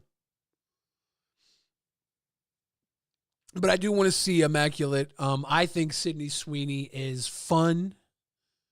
I don't usually watch these horror films, but this one might be interesting. Or I could be fucking being sold on it because I like the one comedy she did with the pilot guy from Top Gun Maverick. I thought that was cute. It had Gata from Dave in it. That movie, I like that movie a lot. What was it called? Anyone But You. That was a cute rom-com. Haven't watched Roadhouse yet. Did watch Ricky Stenicki. I really enjoyed Ricky Stenicki. Oh, Bussy Jumbo says Madam Web was amazing. I was waiting for little baby Spider-Man to come out and save the day. You liked Immaculate Twin City? Yeah, I got to go check it out. I wonder if it's playing tonight. Fuck. It's almost 10. Probably not going to be able to see it tonight, am I? Looking up times to watch the movie. Almost in time and time again. Do I have time to catch the movie? Why won't this load? This won't load. Do what you want, 9:55, 15 minutes. Fuck. I could leave right now and go watch Immaculate. Let's watch this clip, and I might jump out, right? Yeah, so Kevin's been going through the 1986 playlist. It's a hot year. It is a hot year. There's a lot of good songs in 1986. One of my favorite things to do is actually I go on like a Spotify or whatever, and I type in 1986 in the Billboard Top 100 from those. And my wife and I will just. Nanobot, that's a good recommendation. I should do some standing. Flock of Possum like Madam Web too. How many Madam Web fans do we have in the chat? A lot of people. Oh, I had the autism video pulled up too. I wonder what happened to it. I swear I had it pulled up. I wonder if I X'd out of it on accident. Sit there and just go through and it's like, hell yeah. Absolute love this, same. love this. Deep love dive this, into that this. year, man. I think my favorite though is 1989. Oh yeah. Yeah. Okay. There's something Good about year. there was something about the music that year, So but that's the year of Prince and the Batman soundtrack. Yeah, but like 19 Bat Dance, dude. See, Ravi appreciate I that. You bat frame a danced reference. so Bat much Dance is all day, fantastic. every day. There aren't enough songs. Now, this is Kevin Smith, and he's going to talk about the Kanye sampling Dogma. I haven't watched this yet. Have you guys heard the Kanye where it's sampling the big titty bitches don't just fall out of the sky, you know? Jokester Fest is my heart better at all. My heart is better. Unfortunately, I don't know how much better. And at the end of April, just under a month from now, I am going to go in for I believe it's a sonogram. And they're going to check and see if my heart isn't at 35% capacity. They're going to recommend putting a pacemaker in me. So I'm hoping I'm better by then. I don't want to get a pacemaker. Hoping I'm above 35% capacity. We'll see, though. I've been struggling with weight, unfortunately. So I think that I got a lot of work to do in the next month. Thank you. Thank you, Carla. Yeah. Thank you, everybody who gives me that love. It's helpful. Am I freaking out? I'm not freaking out. No, I'm not dead yet. So I got so much good stuff going on in my life. I just finished recording the new album. I'm going to be doing music videos, going to be doing all types of fun stuff. So it's not over till it's over, with or without the pacemaker. I'm going to keep pushing forward. The pacemaker might even help me, but I really don't want it, you know? Now, speaking of heart failure, Kevin Smith, famous heart attack guy, is here talking about Kanye sampling Dogma on his new album. I want to hear about this. Songs in mainstream that pull dialogue from movies. People should do that more often. They should just probably ask permission first, but they should do that more often. Well, let's just say that. Okay, so I mean, a movie that everybody loves that you. So Kevin Smith didn't get permission from Kanye to use that. I was wondering about that. Much love, Nanobot. Thank you. Can't find anywhere because Harvey Weinstein is holding it hostage. But Cheers, Dogma, Doug. for example, like if somebody wanted to sample or use Dogma. Well, what part Dogma, of it? Like, because if you sample Silent Bob, it's just silence. But if you sample Jay, right. So then you would imagine you have to ask the process there. I would imagine, one would have to approach whoever owns the movie. Mm-hmm. I don't know if you have to approach the performer separately, but I would imagine you have to, because you don't necessarily have to get clearance for movie clips and songs. You have to prove that you're using the clip does not take away from the film. It has to be transformative enough that you're not taking away the property rights of the film. If you use a clip and the clip isn't, so heavy that you're really just playing the movie, you do have a good case against using it. You don't have to get permission. It's great if you do have permission because they can take you to court either way, and they could win. Depends on how the court looks at your situation. But from what I've looked into over the years, sampling movie lines on records is not something you have to get clearance for like you would have to get clearance for a sample, because a sample is in the same realm as music. You're taking another song and making it part of your song, and that's where the competition comes into play. With film, it's a different level of media. You're not competing with that film by using bits of it. You are accentuating and reutilizing the property in a way that is transformative, which is the line you would walk when defending yourself.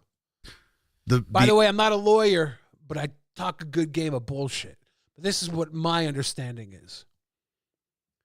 We skate to one song and one song only. Joseph versus Billy, can I sample your song? You better get permission, dude. The actor did a performance 25 years ago that they didn't think was going to be used at the beginning of a song. Right. So I think it under normal legal circumstances. Right.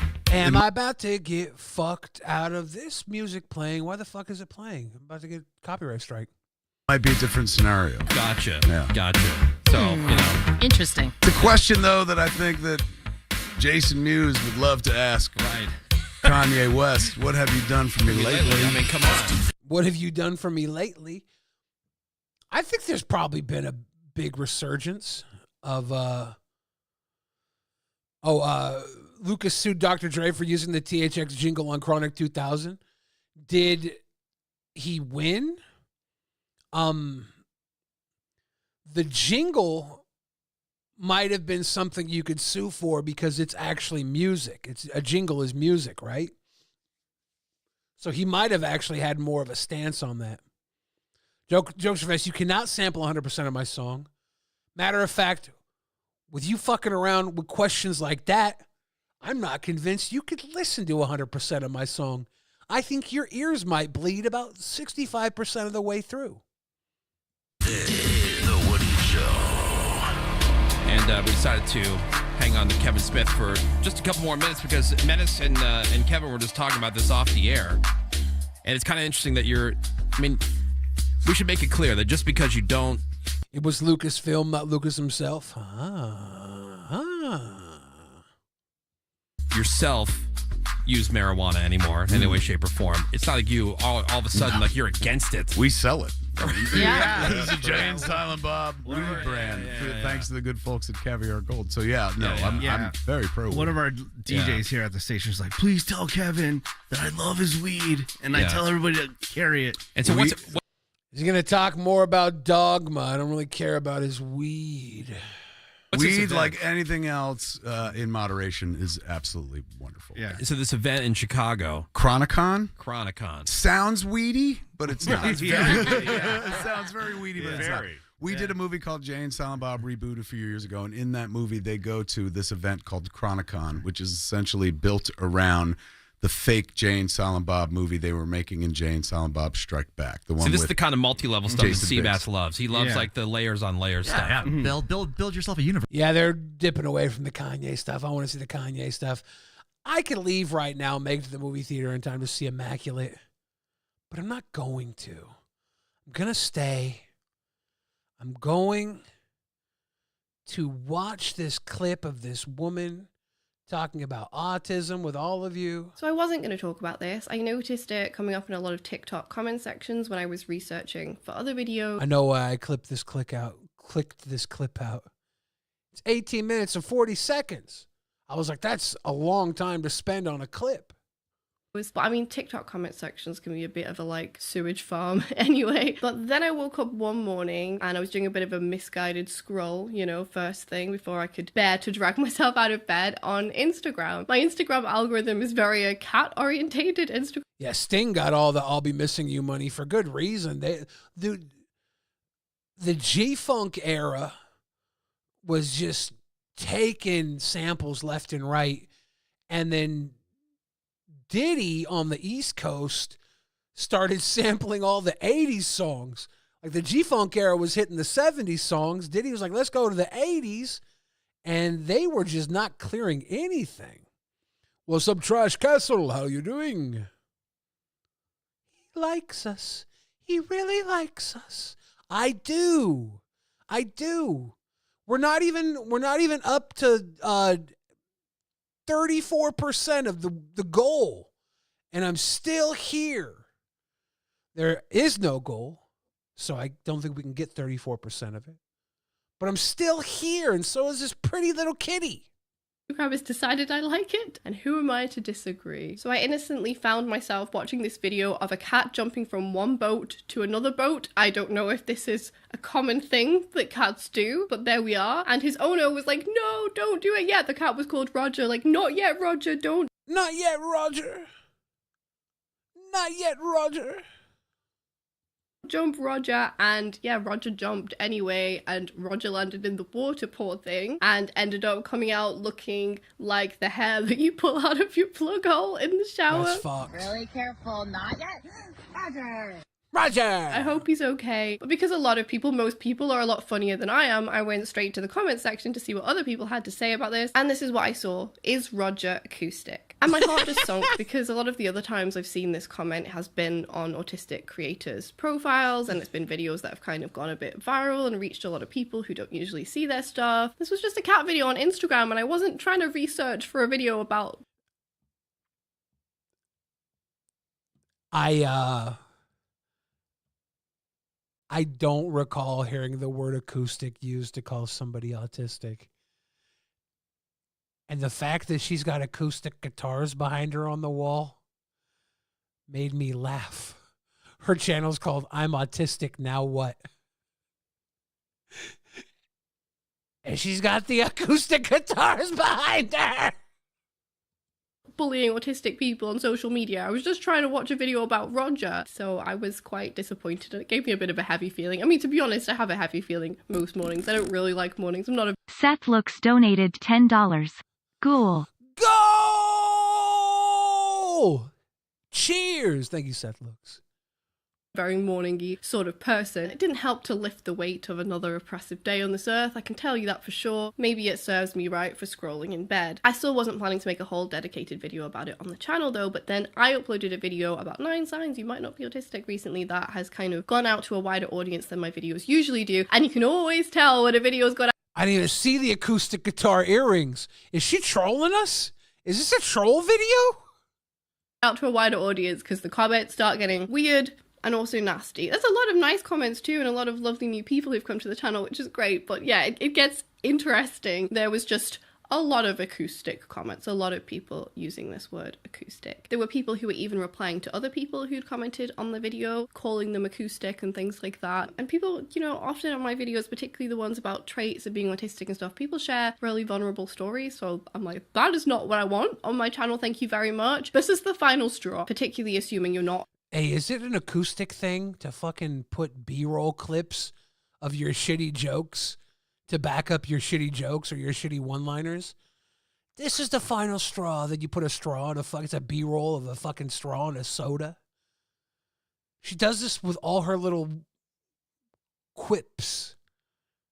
An autistic person and you're a neurotypical person using this word. I'll get onto autistic people using the word acoustic a bit later on in the video. But yeah, why is the word... I'm not autistic, so when I use the word acoustic, I'm using it because I'm an asshole, by the way. Just write that one down. Acoustic, offensive, why is it offensive? It's just a word, Meg, it's a word. Well, if you didn't know, acoustic has become kind of a stand-in, a euphemism for autistic. I have actually heard some people online saying that this whole acoustic thing did originally come from an autistic person, but when I was trying to research this, I couldn't find any evidence that that was the case. It was added... It was me. I started it. I'm a bully. I love punching down. My bad. To the Urban Dictionary. I love that this is the research I'm doing for my channel, but it was added to the Urban Dictionary in 2016. A user called medium salsa acoustic, a mispronunciation of autistic. However, it is not synonymous with autistic. It is normally used when someone says/does something ridiculously stupid or ignorant. And then there was also this kind of meme, the screenshot from WhatsApp that went around in 2016. So it's saying, what if your child... Okay, I've already been pushing the envelope tonight. I feel like we're in a post-canceled world, and I gotta test the waters and make sure. I gotta make sure. So I'm gonna say something that probably is inappropriate, honestly. When you're hearing me now, don't judge me for what I say. Judge me for how I react to what I say, because I might realize after saying it that I've gone too far. I was a child of the 90s.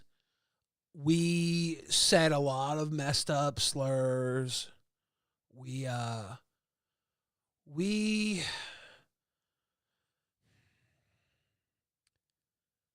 Now, I'm not proud of the way things have moved on.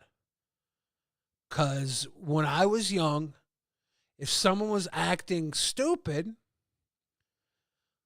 we'd call them a fucking retard. We're like, hey, dude, quit being a fucking retard. And these people were not retarded. They were not retarded.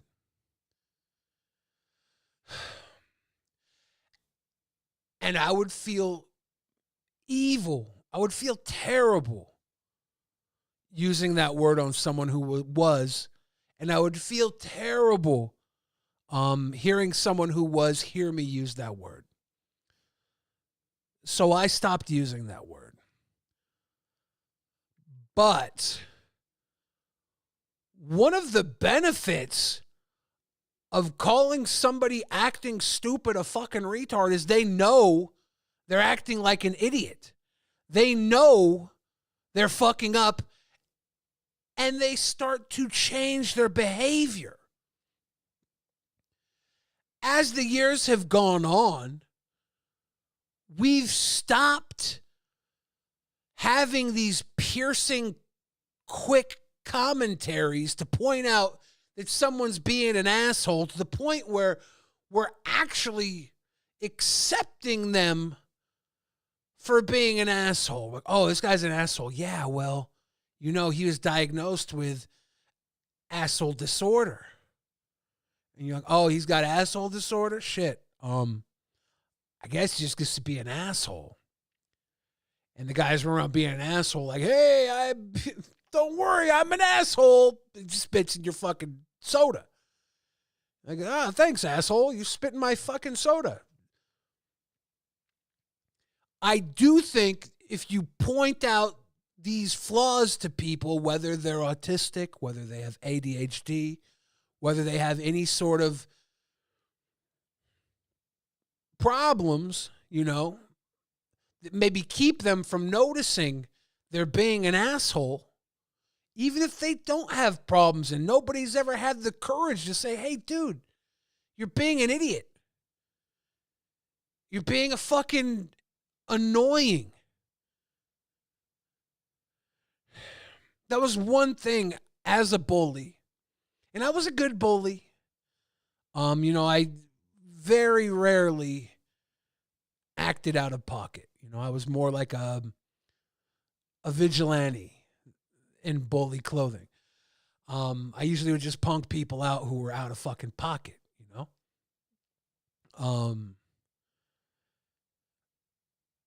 You curb people's bad behaviors by calling them out. And we don't do that anymore. We kind of celebrate this pissy behavior. And this goes back to the very beginning with the CIA and people following hatred and protecting themselves through hatred, because if they hate something, they don't have to confront it. They can just sit back and hate it from the sideline until there's enough people hating to stomp it out. And that fucking sucks.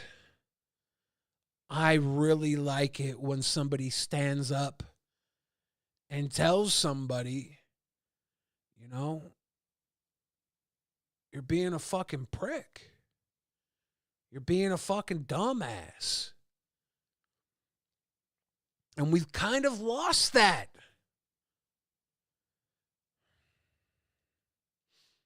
I don't know, man. I don't know. Cancel me. Child is born acoustic rather than what if your child is born autistic. With a picture of a silly face on a guitar. My background is starting to seem very unfortunate right now. I decided to just own and embrace it today. And then there was also this entry. Okay, so she says is the background normally acoustic guitars? Or did she switch this shot up for this video? She knew what she was doing with the earrings. On the Urban Dictionary in 2017, a word for being/acting absolutely effing R-worded, or an action resulting in you being a complete and utter dumbass. So then their example quote is, Max is so goddamn acoustic, he needs to see a doctor. So basically, I think because the R-word has become a bit too much for most people, like it's a line that most people now won't cross, instead... Like I said, I'm not proud that I don't use the R-word anymore. But I don't want someone who's actually developmentally disabled to hear me using that word and then feel bad about themselves. I don't want that.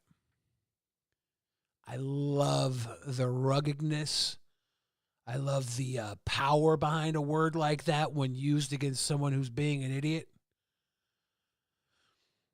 Someone who's being... just a total fucking prick, you know? I love the power behind it, but I don't love the hurt behind it. And that's why I don't use the word often.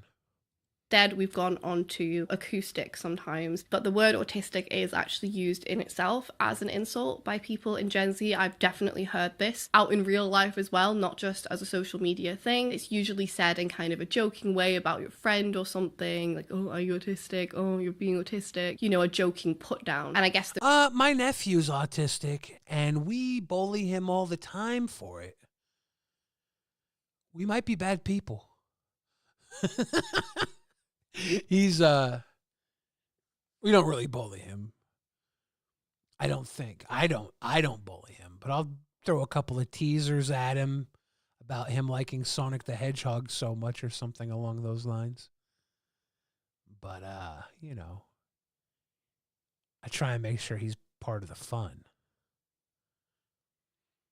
He's about to be 16 this year, 17. Fuck, I don't know how old my nephew is. Man's a fucking man now. He used to be a little tiny child boy. Luna, we haven't done a stream for a long time. I think she's doing streams over on Twitch. Imagine calling them the worst form of music. I call them artistic. Acoustic's not bad. I like acoustic music. Sometimes I listen to acoustic indie acoustic pop covers on Spotify because something's wrong with me. My nephew is not Chris Chan. My nephew is a very young, cool, handsome, really good cook. He's a great chef.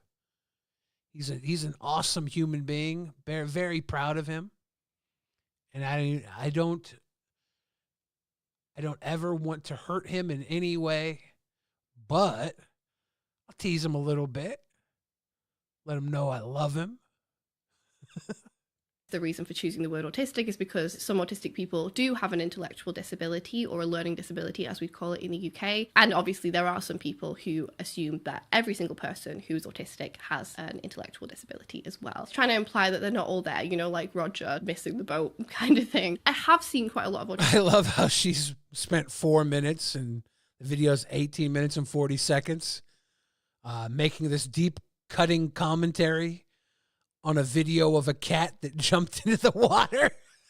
people themselves using this word acoustic. And I'm not sure if this is deliberate, like an attempt to kind of reclaim words as people can often do, or whether it's actually just that they don't realize and they think it's kind of like an in-joke within the autistic community, and people don't realize that it's largely a laughing at us kind of rather than laughing with us sort of situation. I'm not sure. And I find this a little bit upsetting because it is kind of a thing that a lot of autistic people don't realize. I hear it from people all the time, like they were bullied as a child and they didn't realize for years that they were being bullied. It's a thing. I saw this at school quite a lot. People really enjoying picking on certain people because they couldn't tell that they were being picked on. It's obviously ultimately up to you what language you want to use to describe yourself, but I just feel like kind of make you... She's saying people enjoyed picking on people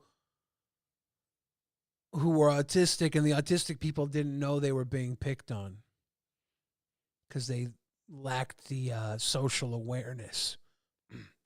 That's not a good bully, okay? A good bully lets the person know very, very directly that you're fucking with them.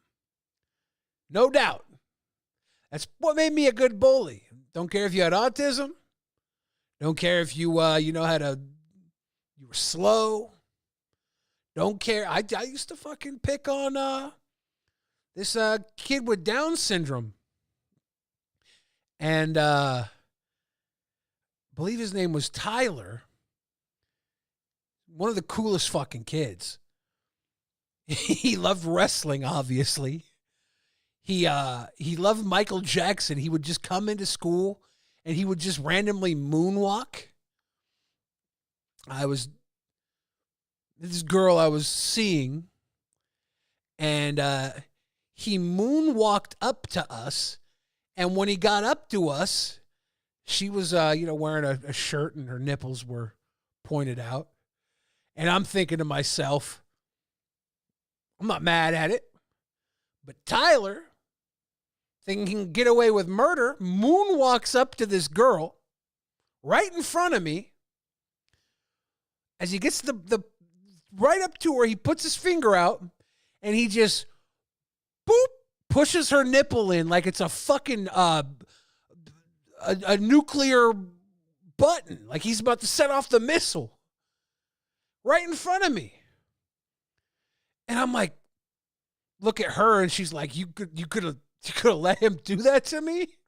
And I'm like, he's got Down syndrome. And then I'm like, I gotta let him know it ain't right? So I have to like shake him. I have to get through to him that he's in danger. And then I chase him off. And he's like, he's fucking out of his fucking mind, like half moonwalking away from me. I'm trying not to catch him. Because what do I do when I catch him? I have to, one, beat up the kid with Down syndrome, which sucks. Or two, get beat up by the kid with Down syndrome, which super sucks. So I just, I chased him off. I run him off. And then for a while afterwards, I would do very soft bullying because I had to let him know he couldn't be comfortable doing that shit. And I went to the faculty, and there was another kid that was like, he had a little bit of a Ricky Berwick body, and he would run around on a scooter. And he had access to the office and all the girls' phone numbers. And he would just call all the girls I knew at their home and be like, can I talk to Trisha? Hello, Trisha? This is Robbie. I'm jacking off. And they would let them get away with it because, like, it was a different time. I'm pretty sure everybody got away with everything in the fucking 90s. Yeah, everybody's saying Down syndrome people have stupid strength. I'm not an idiot. The guy fucking moonwalked like it was nothing, and he loved pro wrestling. He's got like a super bulldog wrestler body. Now, at the time, I was much bigger than him, and I like to think I had better tactical fighting skills than him. But it was a lose-lose situation either way. If I win, I beat up the kid with Down syndrome. If I lose, I get beat up by the kid with Down syndrome. It's a no-win situation. I didn't want to fight him. But I had to put the fear in him because he just fucking knocked on the doorbell of the girl I was with, Titty. Yes, Jokester, that's Billy the Bully. This is how I know I was a good bully. Me and my best friend always hung out together. We always went around picking on people. You know, it was like we literally got hats that said security, South Lot Security. And we would walk around and do fucking security and just fucking pick on people as security. And this is how I know I was a good bully. Because one of the kids, it was the trench coat mafia time, the Columbine time. They found him with he had one of the lists, you know, the kill list. He had a kill list. And on the kill list was my friend, but not me. We were always together. I would have caught a stray bullet anyways.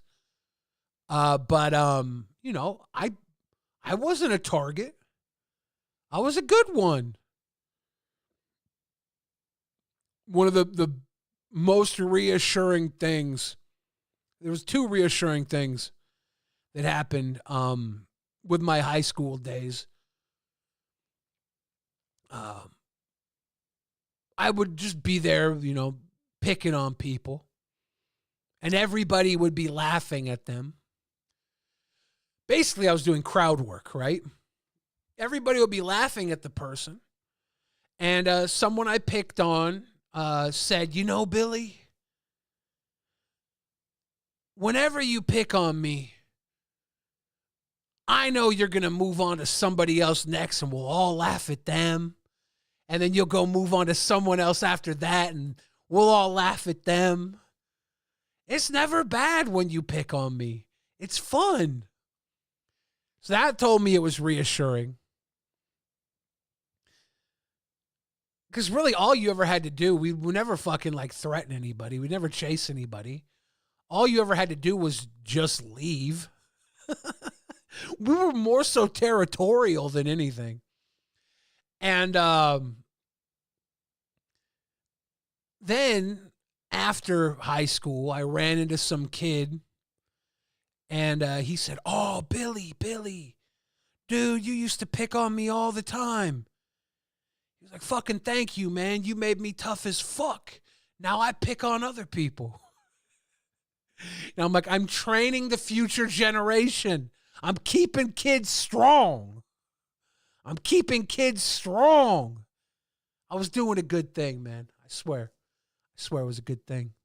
Aware of the situation and kind of the origins and intentions behind it when non-autistic people use this word. I do think because it's connected to the use of the word autistic itself as an insult. But you can see me right now, right? Like, with all my malice, with all my evil thoughts, like I'm actually a pretty kind, gentle soul. And that's a choice, right? There's so many people that are kind and gentle, and they're kind and gentle to survive. Because they know if they had to push up against any predator, they'd be fucked. So they try and fit in by being kind and gentle. I'm kind and gentle because I prefer it. I push it back against predators all the time. I have zero hesitation to get in somebody's face. But I choose to be kind and gentle the rest of the time. That's how you know I'm a sweet boy. You freeze frame the best faces. I think that freeze frames just automatically look fucking weird. Let me see what happens when I freeze frame my own face.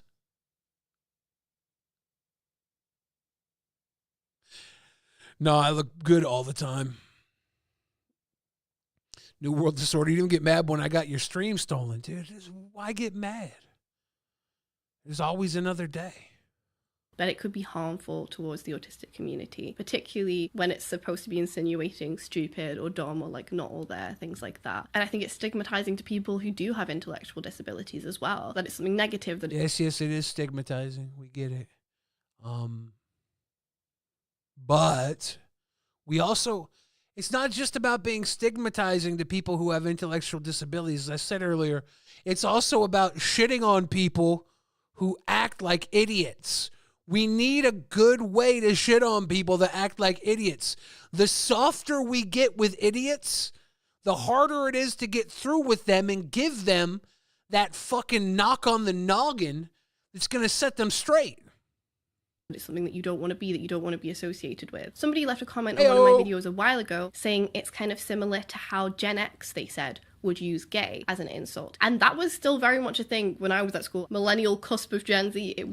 Don't even get me started on using gay as an insult. Oh my God.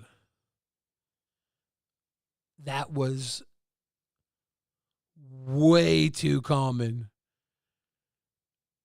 Everything was gay back then. You were gay if you were gay, and you were gay if you weren't. The 90s were the gayest time. By far. Was still very much, as was the R word actually, gay just constantly. Everything was always that's so gay, that's gay, you're gay. I think it was used as a sort of stand-in for stupid or pathetic. It was just negative, but people just didn't question it. And I think if you had questioned it... Don't mistake kindness for weakness. Oh, I don't. I think kindness is actually true strength. Some people are kind because they have to be. Some people are kind because they choose to be. When you're kind because you have to be, you have my kindness because I'm a protector at heart. While I say I bully and punch down and all that stuff, I do so not to hurt, but to correct. When I do these things, I'm trying to correct what I feel is a net negative to society. I'm performing a kindness by pointing out or punching out weak links. But I 100% think that kindness is a strength, and you have to exercise that strength by being kind when it would be easier to utilize hate or anger or let your fear take over. Kindness is a choice, and you should choose kindness. Some of you are too weak to do so. And that's okay. That's why I'm here.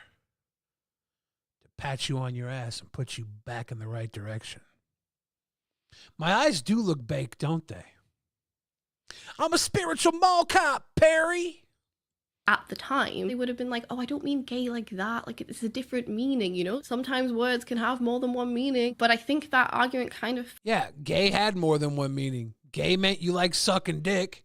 And gay also meant, dude, suck my dick. It was perfect. Unfortunately, mob mentality really fucking ruined it and killed any goodwill that word had. There was way too many people calling people gay. It really was a weak thing to do, honestly. Fell apart whenever this was used around somebody who was openly gay at the time, which understandably was not that many people at high school. People would use the word gay in a negative way in front of one of the people who were openly gay, and you kind of see this moment of... I remember I was playing Magic cards one night, and this is when I stopped using like gay and the fag word. A couple of my friends that I played Magic with were gay, and I was making a Magic the Gathering play, and I called somebody the fag word, you know, and I saw them perk up when I said it, and I didn't think anything of it myself until I saw them see me and how much they thought less of me for that word, you know? And it took that moment of awareness to be like, I don't want to be that guy. And I tried very much not to be that guy. In my song, Just a Bill, you know, I use the word, I say, party rocking with some pretty ass faggot chicks. You don't like it? Eat a bag of dicks. I think I might have bastardized my own line. But using that word in that way, I'm not using it derogatory, but even people, you know, don't want you to use it in a playful way or a good way. And I was trying to be edgy and inclusive, and I'll still, you know, maybe use naughty words in certain areas with respect. With respect. But, you know, times are different, and we have to try and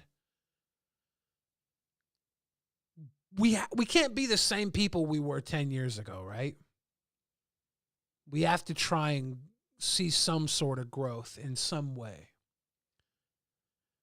And I'll say my album that's coming out, that I've recorded, has 0 F-bombs. Well, no, I say fuck. You know, the gay slur.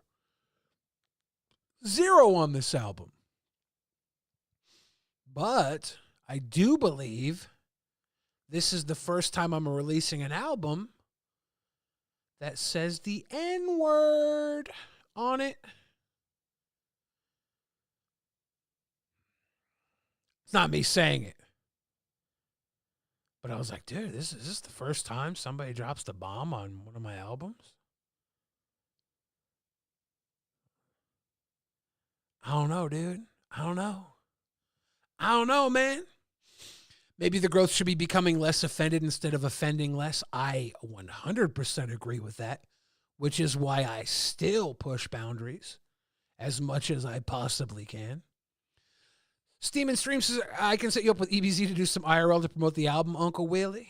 I don't know if EBC and I can hang anymore. He don't like me, and I don't have to overexert my heart on some dumb shit. Joe did not do a verse. I didn't get a Danny Brown feature. That would have been awesome.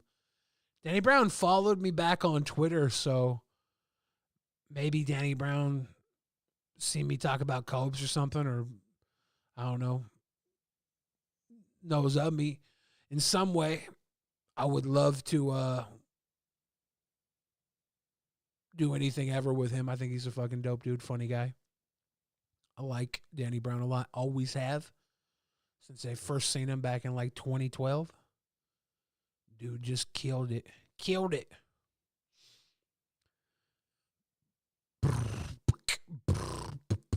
Kyle says, I can be the same person if I want. Yeah, you can be. But imagine if you could have growth and change. Maybe you grow the other direction. Maybe you're like, you know what? Fuck you, Billy. You're a pussy.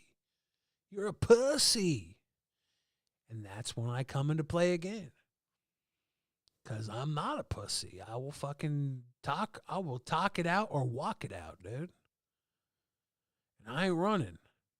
I can't physically run. So when I say walk it out, we're going to walk outside. I should perform the new album at the Gathering of the Juggalos. I was watching a stream with Lardy B. I don't know if you guys are familiar with Lardy B. She does Cardi B covers. She's a bigger girl. And she's rocking with the Juggalos, the Gathering, and everything a lot. She's touring with Shaggy 2 Dope, I believe. I was watching her stream, and she was playing a new song, and I said something in there, and someone was like, Billy's got to play The Gathering of the Juggalos. And I was like, dude, I would fucking do that. I would do that. Christopher Strasser, cheers. Cheers, man. All I got is balls. I'm not fat. I just got huge balls all over me. Pause. Realization where their face would kind of fall and they'd be a little bit panicked, and they might say something like, oh, I didn't mean you, or like, oh, I'm sorry, and they'd be really embarrassed. And then unfortunately the gay person in the situation would be kind of obligated to reassure them and be like, oh no, it's fine, it doesn't matter, like, I use it all the time myself. I'm sure most people who did use it in a derogatory way at this time would have been pretty horrified back then to be called homophobic and wouldn't have thought about themselves in that way, and I'm pretty sure most of them would I'm thinking of all the people I know who wouldn't have cared if they were called homophobic. There just was people back then who were like, nope, fuck you, I'm homophobic. Shit was different back then, dude. We were assholes. be pretty horrified and would cringe. Honestly, my best friend at the time was always using some gay bashing words. And I was one of the last people around me to know, but he was gay. He was acting out, you know, against what he was hiding. It was almost like a social camouflage to run around saying shit like that to people. I was probably just homophobic by proxy. If they had to look back at themselves and all the things that they said in the past. I think to some extent it's kind of a good thing to regret and to be like, oh, I've grown so much. Like if you're still exactly the same person as you were. I was actually not homophobic. You know, I would use the words and everything, but my dad was really progressive. He was like, I believe, the vice president starting the Black Student Union at Nathan Hale. He was always inclusionary, even though he was a bit of a ball buster, shit talker dude too. He was inclusionary. Rest in peace, Papa. But when I was 16, 17, my dad was telling me a story of how he had slept with a post-op transsexual. And of course, this is the 90s. I was a teenage kid, and me and my friends, we told this in front of all my friends. We started like busting his balls, and they're like, you fucked an inverted dick. And then he's like, tightest pussy I ever had. My dad was savage, dude. That's part of the reason why I am the way I am, because my fucking dad was a madman. Doth protest too much situation? Dude, if I protest too much, it's because I am 100% hiding the fact that I'm actually Hitler. And I won that rap battle against Eminem in 1947. Booyah! Were in high school. That's probably not something to be super proud of. So I'm not saying all these people were awful or the devil. I think it was just normalized. So it's probably true that most of the people using autistic as an insult, saying it jokingly to their friends, they would probably insist that they don't actually mean any harm to autistic people. They may even see it in their minds as being a different word that means something else. Acoustic is not synonymous, they might say, with autistic. I wonder how many people who are like, no, you can't say acoustic to talk about autism, but then, run around calling people Nazis and do wish harm on the people that they believe are counter to their culture. It's another thing I think about in this culture war, boys and girls, how we can be a little more aware of our opponents and recognize that they're not enemies. They're just human beings who have a different perspective than we do.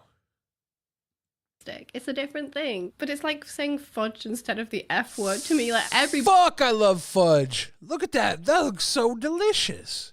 Everybody knows what you mean. Just like when you say acoustic, everybody knows what you actually mean. But I have been in two situations that I can think of since my official diagnosis, since I was diagnosed autistic, where people have used autistic in a derogatory, in a negative way. Usually when they're like recounting. Not even halfway through this fucking video. I'm watching for 40 minutes. What the fuck? Other generations are not innocent. Okay. This makes me sad. This is all over a fucking cat video. And someone in the comments, which, by the way, have you guys seen YouTube comments? YouTube comments suck. Them calling a cat acoustic because it's acting like an idiot is pretty damn tame when it comes to YouTube comments. And she's somehow got 20 minutes, damn near 20 minutes out of it. And I've somehow spread less than half of it out to over half an hour. God damn it. I don't know if I'm going to continue watching this. I think we've had enough commentary on this, and I've admitted to what a horrible person I was in the 90s and what a horrible person I may still be hiding behind the mask of sweet boy. Let's check out this last little video. This last video. Of the night. Last video of the night. Bing, bing, bing, bing, bing, bing, bing, bing, bing. Ladies and gentlemen. Hey guys, it's me, Minori. Welcome back to my channel. Hi. Hi. Okay, so today we are at a gacha store. This is the address if you guys are interested, and it's called Gacha Gacha no Mori. Okay. Dude, I want to go to Tokyo, and I want to go to all these fucking bullshit places. In Tokyo, they had the vending machine park with these ancient vending machines that make sandwiches and ramen and shit. Like the possessed cat shock dog video. Have I seen that? And this girl is just out here. Yeah, we need to stick to electric guitars. Good call, Seth Looks. She's out here at the Gacha Gacha no Mori Harajuku Alta store in Jungume, Shibuyaku, Tokyo. And she's going to just go around getting bullshit with a blindfold on. So do you guys remember the last gacha video? I actually used a blindfold. And since you guys liked it so much, let's do this again. Let's do that again. So, what is the purpose of using a blindfold? I actually use this blindfold because with that one, I tend to go for the usuals. And the usuals meaning like Hello Kitty, Sanrio, Disney, you know, all the cute stuff. But I also want to show you guys a whole variety of stuff. Japan has a lot of interesting gachas, you know? Funny ones, cool ones, scary ones, weird ones. But you know, there's a lot of different kinds of gachas. And I just want to show them all to you guys. So today, let's use a blindfold again. And let's see what I'm going to get with 10,000 yen. So anyways, let's just jump. $68. 10,000 yen. $68. It's crazy. Right in. 10,000 yen gacha challenge with a blindfold. Let's get started. Okay, so before I put this blindfold on, let's walk around to see like what they have. Don't worry, I'm not gonna remember like each machine. I'm not gonna memorize it and try to go for that one, but I just want to see like what they have. There's like new gachas coming out every day, so I'm just like genuinely curious. So yeah, let's just walk around. Let's start. Let's go to the right. So what do we have today? There's so many new gachas that I've never seen before. I wonder how often like they change these gachas because I do come here like once in a few months. They're always different. Iguanas. Put the blindfold on. Let's start getting shit. Why, Japan? And there's like frogs. Game Honestly, over, not bunny? too interested around here, bunny? but it's kind of cute. And these are the premium gachas, the expensive ones. I mean, 500 yen is not too bad, but like this one, it's 1,500 yen for a realistic frog. And this one's also 1,500 yen for a gecko. Okay. There's so many premium gachas. I just need to be spend it. careful around here. Let's see. Interesting. A bike, some slime, robots. And over here we have the food section, like realistic mini ham, hamburgers, some Japanese condiments. Oh my gosh, they look so good.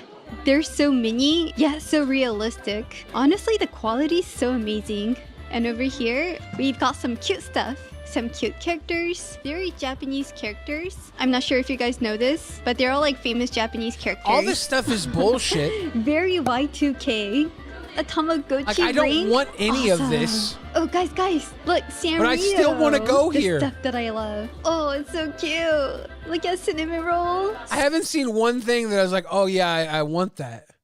But I still want to go here. I still want to buy a bunch of bullshit and then maybe just like give it to like a kid or something out in the street. Like I see a poor kid who's like, I don't know, doing poor kid stuff. I don't know what poor kids do in Japan. I just give them a handful of this bullshit. I don't fucking want it, but I do want to go there. I do want to fucking pop bullshit out of machines. I don't know why. This is like an experience that I want to experience, but I don't care for any of this crap. So many Sanrio stuff. Cute squishies. Ooh, what Okay, is that? maybe some squishies A are dope. light. Well, this whole section is Sanrio. And guys, this is the Disney I know section. I'm going to find something to hold not on here. to. Over here. So we've got some cute charms, some villains. I could get little gifts and bring them back to What do we people have who over like here? bullshit like this. Accessories, charms. Ooh, a bracelet. What the? It's a body part squishy. Motherfucker. Okay. This is the Los Angeles homeless gotcha. I mean, I think this is like the crazy section. What is that? Yeah, some's really fun, some's really cute, but some's just like so weird. Ooh, very Japanese. They're just like so Japanese. I love this section, the anime section. This is all like the cutesy There's anime so stuff, many like things. Cardcaptor Sakura, Ojamajo Doremi. These are like my childhood anime. If I go to Japan, I'm going to want to do all this stupid shit. And there's probably a whole bunch of cool shit there that I want to do too. I got to go to Japan for like a month. I got to live in Japan for 1 month. What's an Airbnb in Japan go for? Do I want an Airbnb there? I don't even really want to go to Japan that bad, but I do. I love them so much. And guys, over here, we have more. Brett Robbins says, I'd be more impressed if all these things were a vending machine of different drinks. How fucking great would a vending machine bar be? Where you just go get a little fucking shot ski out of a vending machine. And there's like a mystery machine that just gives you like a mystery shot ski. You don't know if you're getting Everclear or fucking Rumplemints. That'd be so fun. Anime stuff. We've got Conan, we've got One Piece, we've got Ranma 2分の1. They also have Oshinoko. They've got all the popular animes. CT says, how can you avoid sodium in Japan? Honestly, dude, I'm eating like one meal and then having vegetables and white rice the rest of the day. Maybe just vegetables. Maybe I'm just eating carrots and apples or whatever the fuck they have there. Do they have the same type of vegetables that we have? Right now. Inuyasha! I want this. Oh my gosh, Inuyasha is like my favorite anime ever. They've got anime, they've I got don't even cool like stuff, anime, cute and I stuff, would weird be stuff. looking at They've this got shit. everything here. So guys, I think it's time to put on this blindfold. Okay, so here we go. Let me put the mic right here. And how do I look? And guys, I'm all set. Wait, my money. I honestly don't even know if I'm talking to the camera right now. I can't see. You know what? Let's just Bok choy and rice, no soy sauce. No bok choy, no soy. Octopus, I'm not eating octopus. To be honest though, there's a Mexican restaurant that does this tower of seafood and they have some octopus on it. I thought about getting it the other day. I was out with my buddy and it was like late at night and we're like, no, let's just go watch Ghostbusters movie instead. But we thought about going in and getting a fucking seafood tower. Sake vending machines, nice. Seth looks, I gotta double check all your videos. Sometimes I'm searching through the videos and I'm like looking at the length of them and I'm like, I don't know if I want to sit on something for this long. This video is 26 minutes. There's no way we're getting through the whole 26 tonight. Let's get started. Let's go. Oh, by the way, I'm going to like raise it up like slightly so I can see my foot. I want to be able to see where I'm going so I won't like bump into anyone. There's a lot of customers here today. The whole point is that you bump into people. Here we go. Should I start from around here? Somewhere here? Let's start with this one. 300 yen. Oh, and my partner's going to tell me how much it is. So 300 yen? 300 yen. Why doesn't he just put the fucking coins in? And twist. Yay! You liked Immaculate so much more. I do want to see Immaculate. I almost saw it this morning. I absolutely have no clue what this is. I almost saw it tonight, And actually. I was going going to leave the stream and go directly there. Okay, next one. But I chose to stay here Maybe something with around my pals. here. This one. Because we're going to have more fun 400 yen? tonight. I can watch Immaculate 1, tomorrow, probably. 3, 4. And twist. Oh, sold out? That was the last one? And I'm just going to put it in the Pikachu bag. Okay, now like 20 more to go. Cameraman, that was actually the last one. Yeah, we already commented on that, dude. I have no clue what's around here, so I am kind of stepping out of my comfort zone. That a little Shibu Let's go with Inu this. facing down an Hopefully otter? It's not like an insect or anything. 200 yen. It's not an That's insect. quite cheap. I mean, comparing to the other ones, 200. What'd she get? This We don't even place know is what she got huge, until so the I'm end. gonna try not to stay in one place. How about here? This one. I thought she was going to get the sex doll one. 300 yen. There's a sex doll right next to it. Get the sex doll. You were one away from the sex It's doll. really hard to react because I have no clue what I just got. So I don't know if I'm supposed we to be know like you happy can't or react. sad. I'm very indifferent. I'm good with this place. We're Let's go reacting. to the Your right, lack of reaction somewhere. makes us react. This one. This one. The fuck is that? And 300. Okay, this is honestly kind of embarrassing because there's also a lot of different customers here. And they're like, oh, she's probably a YouTuber. Yeah, Okay, probably the camera and how the about this blindfold one? might tip them off.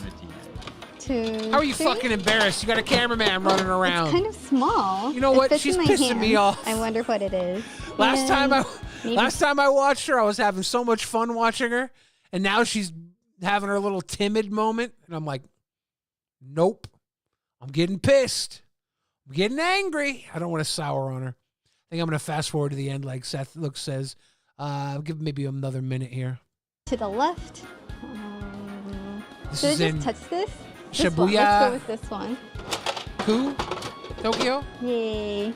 Next one, let's go low. There's so many different roads, but unless I kind of move, I'm not going to be able to get the bottom one There's or the top Milky. one. So let's go for Look the at the bottom Milky. one, Is she like getting the somewhere Milky? around here. Damn it. This one. You should have got the I Milky. hope it's something kind of This cute. is the potato chip keychain. That is Very cute. light. I like the potato Okay, chip how about keychain. here, but on the top row? ないないのじゃあこれ。これ200 yen 紙タイプ。 Ah.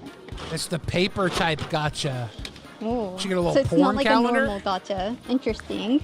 I hear a lot of voices around here, so let's. They skip call that them part. gotchas How because they gotcha money. Let's fast forward to her fucking haul account. See what she starts whipping out of the box. Shit, the haul is still 12 minutes. Let's watch the little end of this.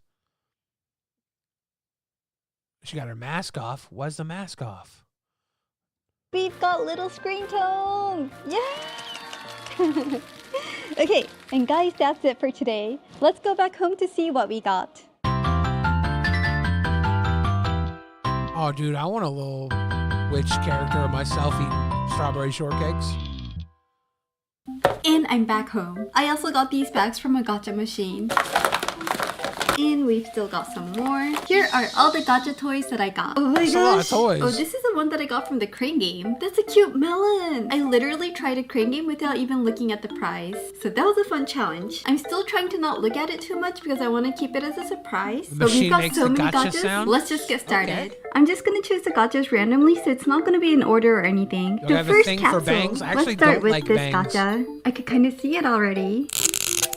Okay, so first capsule. Wait, have we done this before? I'm gonna be fucked up right here, right now. A lot of times when a girl is going through like a mental state, a mental episode, she will change her hair. She'll change her hair to deal with her mental state. It's like a physical way to try and avoid the mental state. And I equate bangs with mental distress. And despite popular opinion, I prefer my lady types to be comfortable and happy and not mentally distressed. And when I see drastic hair changes like that, I could be completely wrong about the change, you know. Maybe it's just one fucking bangs. But in my heart, I get this feeling where it's like, oh, she's going through it. You know, when like Britney Spears shaved her whole ass head? She did that, right? I'm not mixing that with Natalie Portman for that one movie, right? But it's a thing, you know, and I see these things, and because I'm a super intuitive ADHD super genius, I see these things as indicators that something might be wrong. And if it's not, you know, doesn't mean I'm not on high alert all the time because of my childhood raised in a volatile situation makes me fucking hypersensitive to things.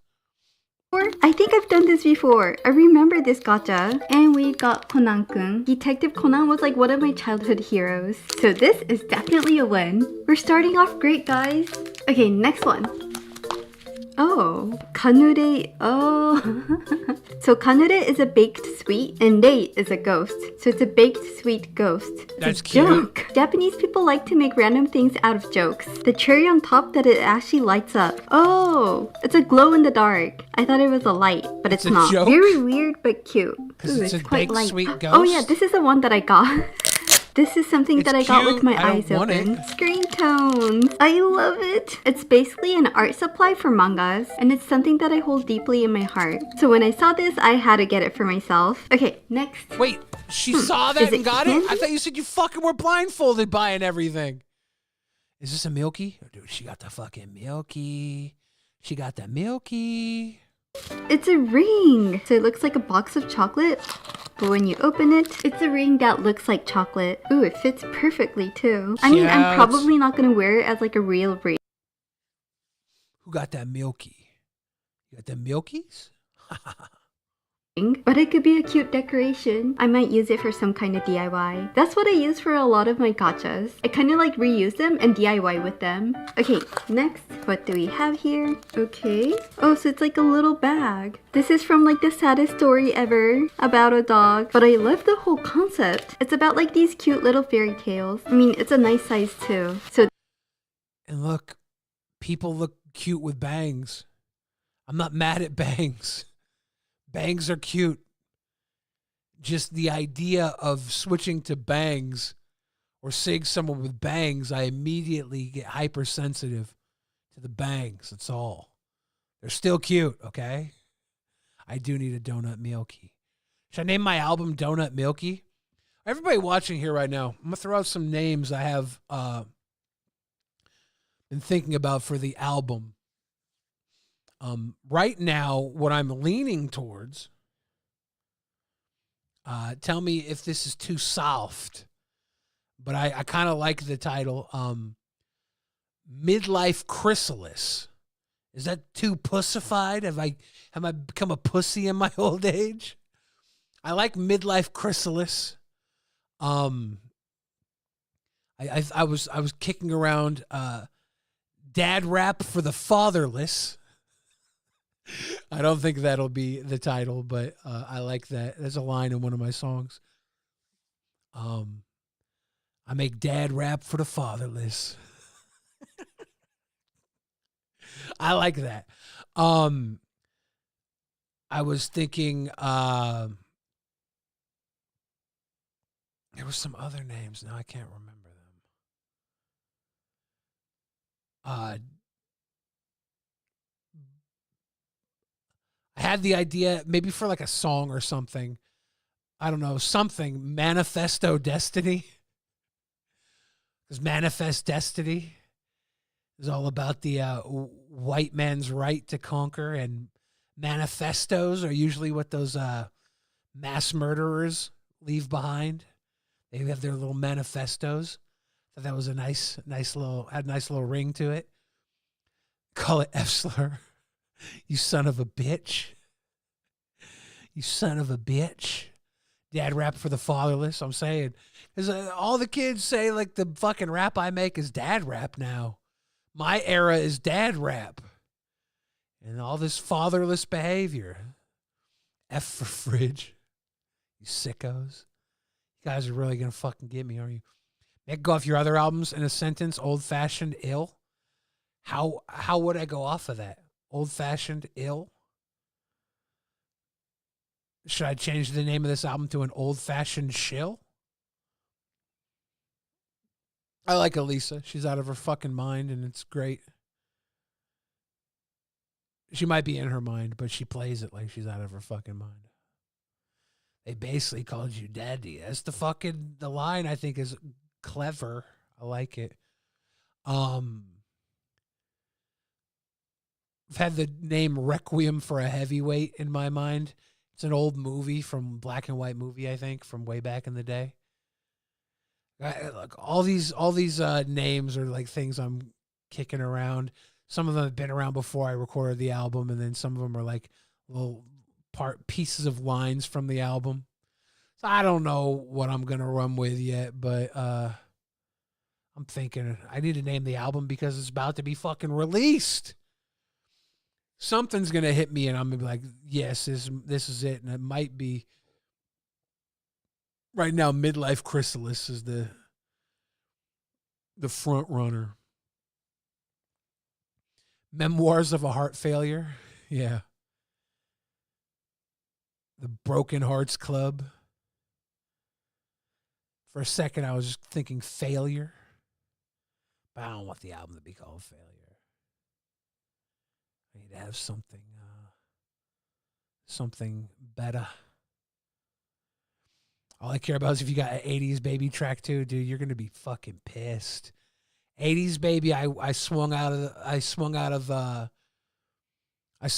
left field with that one and made like an 80s style song on the album Ill. And this time I swung even further out of left field for a song. The fucking song I want so badly to for you guys to hear this song. The whole song is just a fucking joke. I'm so excited. Well, the album cover is just a heart and no text, and it's referred to as the Heart Album. Hearts on fire, strong desire, Donut Manifesto, post-cancel culture manifesto, Manifesto Destiny. I like Manifesto Destiny too for what it stands for, for the meaning behind it. I like a few of these. I don't know. I got to think about it. I can't wait. You got to. So close. I'm mastering. I got a mastering session in 10 days. That's the soonest I could get in to master the album. In the next 10 days, I need to figure out if I'm going to do a pre-sale for people who want to buy physical copies. I got to see the demand for physical copies. I don't want to get more printed up than I need to. So I got to figure out a way to get that rolling and start to roll out for the physicals. And then, boom. Yeah, guys will be able to listen to the album and be like, oh, Billy fell off. What the hell, Billy? What the hell, Billy? I'm like, come on, guys. I said cuss words. You like cuss words, right? Yeah, it'll be soon. CT, I can't call it that. You want a physical? Yeah, I gotta get that physical up. I was thinking about getting some vinyls printed up too, but they're gonna cost a little bit to get, so I'm not sure if it's worth it. Seattle Mayor, baby. Requiem for a Dream was crazy. Yeah. Very hard, very, very hard scene to masturbate to. You want a physical too? Hell yeah, Peter. I'll get the pre-sales set up soon, and then we'll do a bunch more streams and promo for it. That'll be cool. Yeah, I only printed up a few copies of Ill. Maybe I'll do a small print run of Ill too. Give people an option during the pre-sales to get their hands on all the discs if they want them. Requiem for a Scheme. CD player in your car is a virgin? Dude. No. We gotta de-virginate that car. Like, I have a signed underwear of yours. One time, this girl sent me money to send her a pair of my dirty underwear. Does that make me a sicko? Possible for a trilogy release on physical? Yeah, I think maybe I'll do a tier where I will send you all 3 of the studio albums for a certain amount. What if you just do a single on vinyl instead of the whole? I think it costs the same. I think pressing a single or the whole album is the same. They had a deal on vinyl pressing the other day, so I was thinking about seeing how many people would be interested. Are you talking about a 45 versus a 12-inch? That's hot. What a waste to a car CD player. Yeah, everything's like Bluetooth now, right? Let's see what more shit she's opening here. This is somewhat useful. It's super cute. I love it. Wait, so far so good. I don't think I opened anything bad yet. I'm having fun. Okay, next. Pizza? Wait, what is this supposed to be? Ofuton. Is this supposed to be like a hamster bed or something? I'm not— Fuck you, is that a pizza yarmulke? Hold up, yo.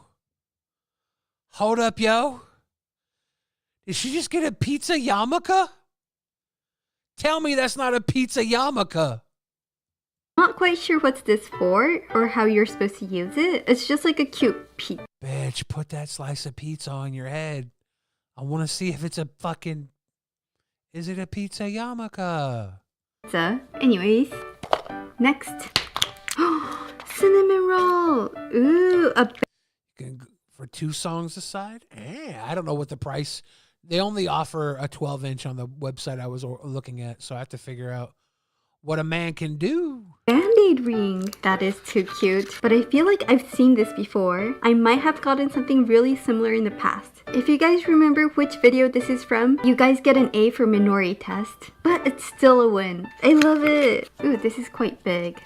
Is this supposed to be like Lego? Is it Lego? It's basically like a pole. They had yarmulke Santa hats on the OC. That's hilarious. Oh, okay. But who comes up with these things? That's a lot of parts. Better put it together. Is it Legos? And lastly, we've got 2 options for the sticker. No entrance or no parking car. I'm just gonna go with no entrance. And there we have a pull with a warning. Hey, it could be like a good doll toy though, but it's so random. It's definitely... It is very random. I don't want it. I kind of want the one that was the, like the outside of a nightclub chain. You can't get in because the chain, the bouncer has to open up the chain to let you in. That was kind of cool. Put that in front of my Barbie dream house. Keep all the kins out. Fun opening the random ones because they're all stuff that I've never seen before. And this one, what do we have? Oh, is it like a ball? It's like a squishy ball. Okay, so he's a character from a kids show in Japan. I don't think you guys know him, but he's basically like Barney of Japan. I'm sure kids will love this. Just because it's not my cup of tea or something that I know of, it doesn't make it a bad product. I do not like her Harry positivity. Potter? Oh, it's Harry. I would be like, oh, fuck this. This is a kid toy. I don't want it. Wait a second. Will it fit up my butt? No, it doesn't. No, I don't want it.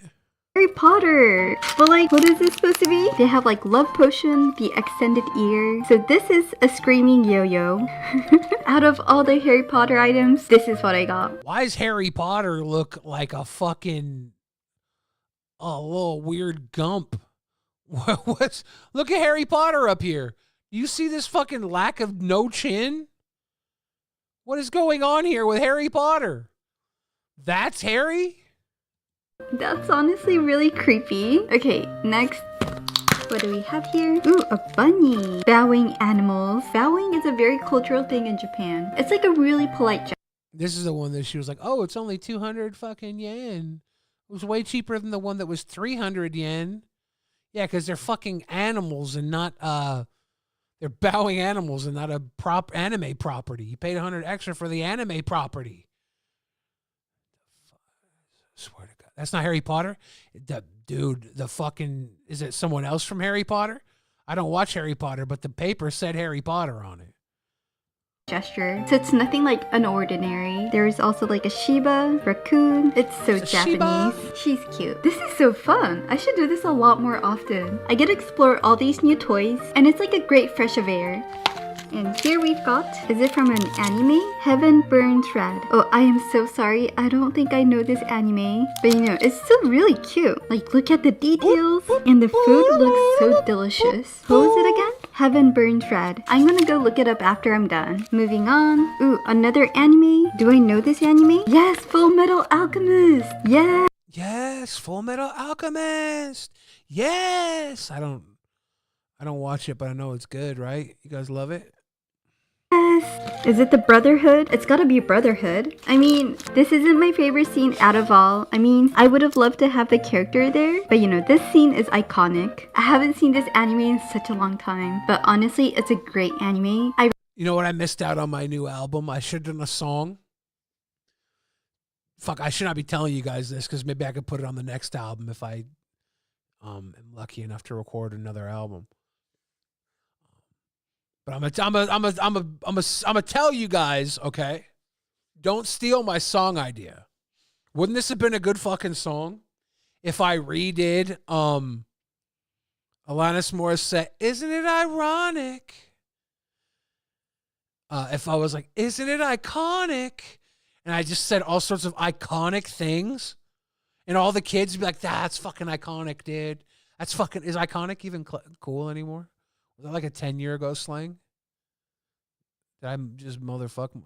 Isn't it iconic? Don't you think?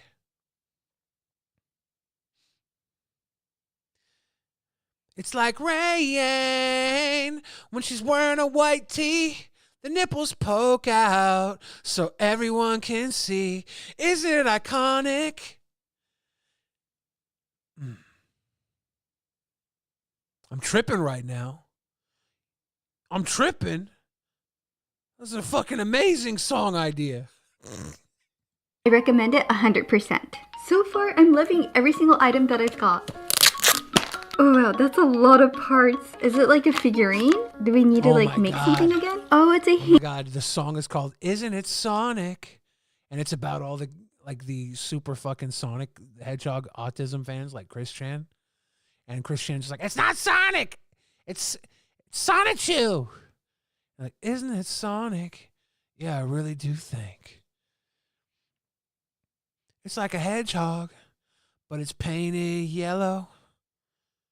And it's hanging off the necklace of that awkward fellow. Isn't it Sonic? Yeah, I really do think. Hanger to dry your clothes. That is so random. And how do I use this? It doesn't really have any instructions. I'm kidding, guys. I'm kidding. I'm guessing I'm supposed to connect these little things right here and then hook these on like so. And we've got these fucking toys all suck. These all suck. And I would have fun putting all this shit together too. All this sucks, and I would still enjoy this stupid shit.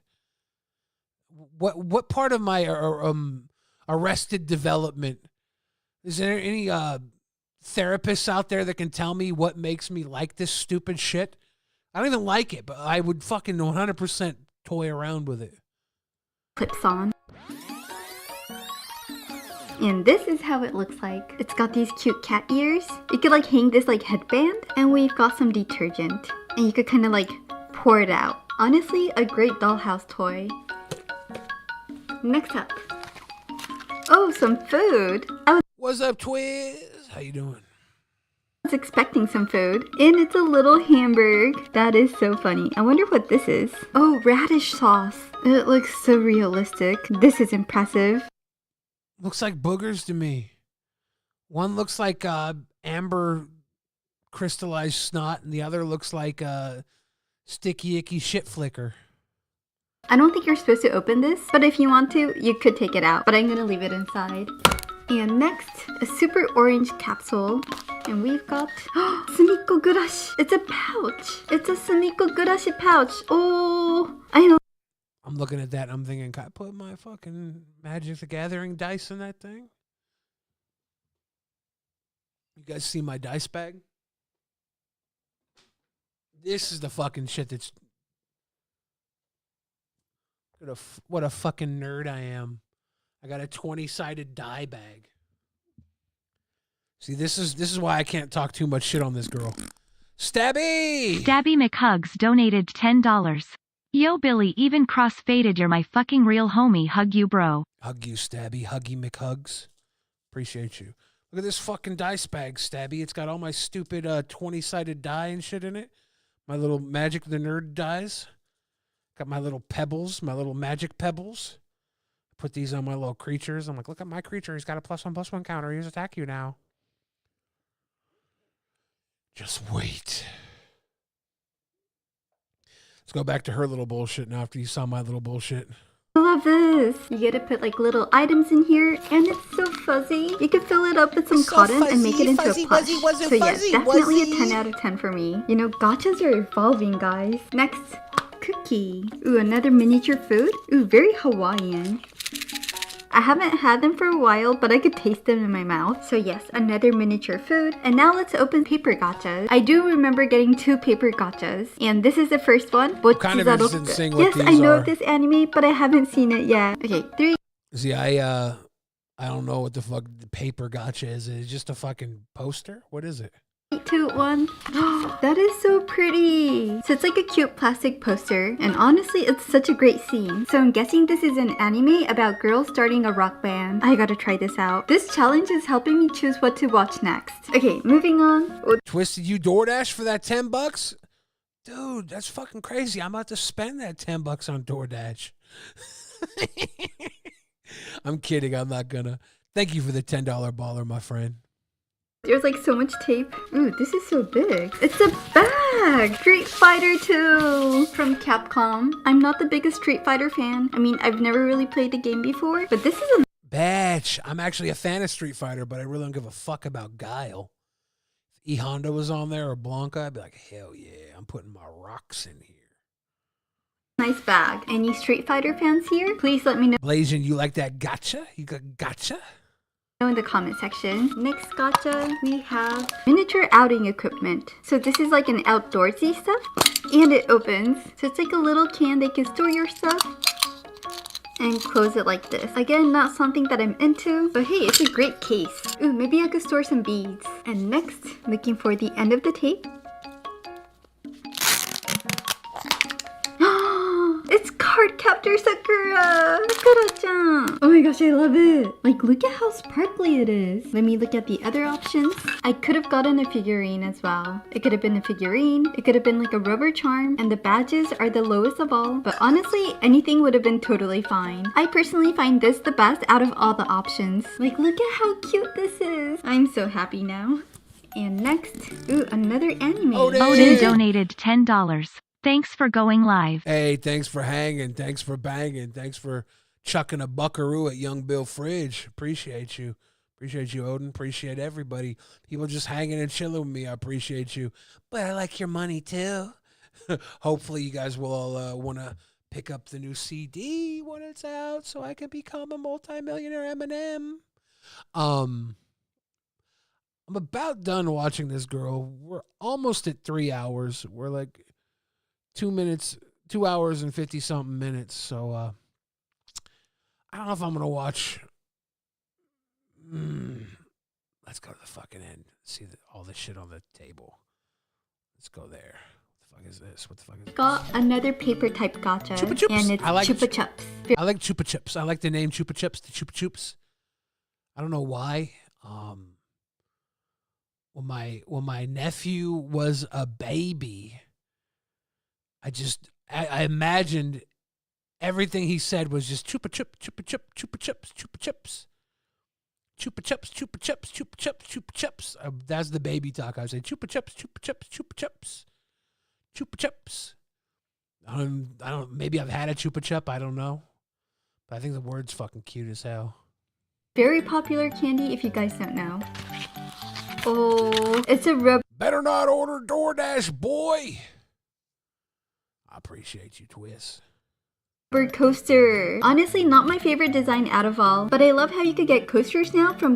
You streaming a few songs before release like you did with Ill? Motherfucker.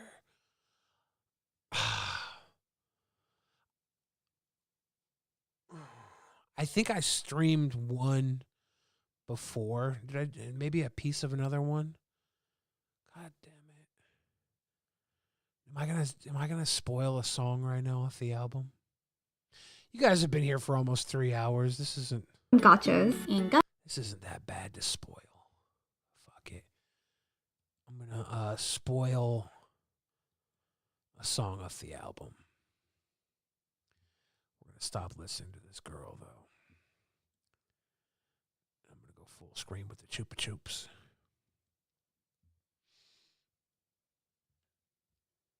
It's the end of the stream. This is a special treat for everybody who hung out. Let me give a little trickle.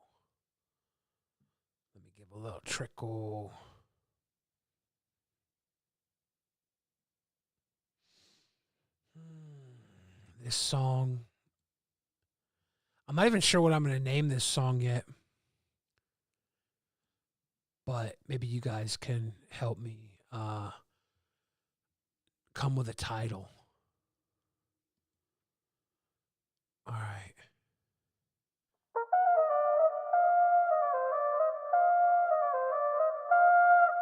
Whether it's love or war, I go for the throat. Toe to toe, blow for blow, you don't want that choke. If I go for broke, I make sure that shit's broken. Kool-Aid through the walls, then leave that bitch open. You can follow my lead and pass right through. Bad times don't last, but bad guys do. Y'all preaching to the choir, I'm dancing with the devil. If she's in another castle, then I'm on another level. In the Garden of Eden, beg your pardon, we eating deep in the heart of me greedy. I'm hardened and feeding, you starving and bleeding. Hit you with the bone crusher, keep on bumping them gums, then we gon' touch ya. Pause, stop, rewind, erase tape. Toss them in the trunk, go make that bass shake. Make your face break, snap your damn neck. My resume a ransom, no write that damn check. Be chillin', monkey chillin'. Go with a banana pillin'. Ape shit, your man's illin'. Evolution of a mad villain. Be chillin', monkey chillin'. Go with a banana pillin'. Ape shit, your man's illin'. Evolution of a mad villain. I don't climb mountains, I'm mountains. Nickelodeon slime fountains. Aggle crag, no need to brag. Get the bag and then I'm bouncing. Pour it out, 40 ounce. Big beef Billy with a porterhouse. Eat you out your house at home, pick up the phone, let's order out. In a Cadillac with a battle axe or a box cutter in a Prius. The only thing that'll save you now is a love letter to Jesus. I make dad rap for the fatherless. I'm madcap and marvelous. If you don't like it, bite it, add the last dab and gargle it. I said, listen, mister, this the way that it goes. You couldn't walk up in my shoes, you just stepping on toes. You talk a lot of shit, just know everyone knows. We might walk the same line, but only one of us close. Off that Dr. Dre chronic, sipping Hennessy raw. Get these knuckles, no Sonic, Sega, Genesee Qua. I'm just being honest, fuck whatever you saw. Or it's come about your pocket, I'ma make a withdrawal. Be chillin', monkey chillin'. Go with a banana pillin'. Ape shit, your man's illin'. Evolution of a mad villain. Be chillin', monkey chillin'. Go with a banana pillin'. Ape shit, your man's illin'. Evolution of a mad villain. I'd be happy to punch you in the face. Some people need therapy, some people just need to be punched in the face. I'll punch you in the face. I'd be happy to punch you in the face. I'd be happy to punch you in the face. Some people need therapy, some people just need to be punched in the face. I'll punch you in the face.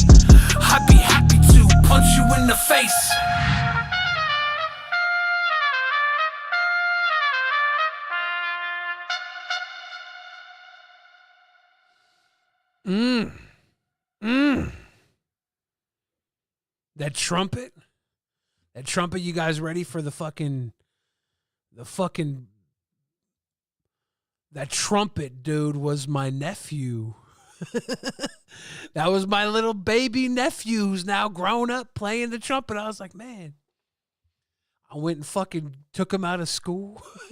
I was like, you're having a half day today, my dude. We're going to the studio. He fucking got in and played the little trumpet. Got a little swing going. We made the beat out of it. Drop the track. The hook on there is big chillin', monkey chillin', gorilla, banana pillin'. I was playing Mario Party with him and his sister and his mom, and I was Donkey Kong, and I was just whooping their ass. I think they ended up beating me.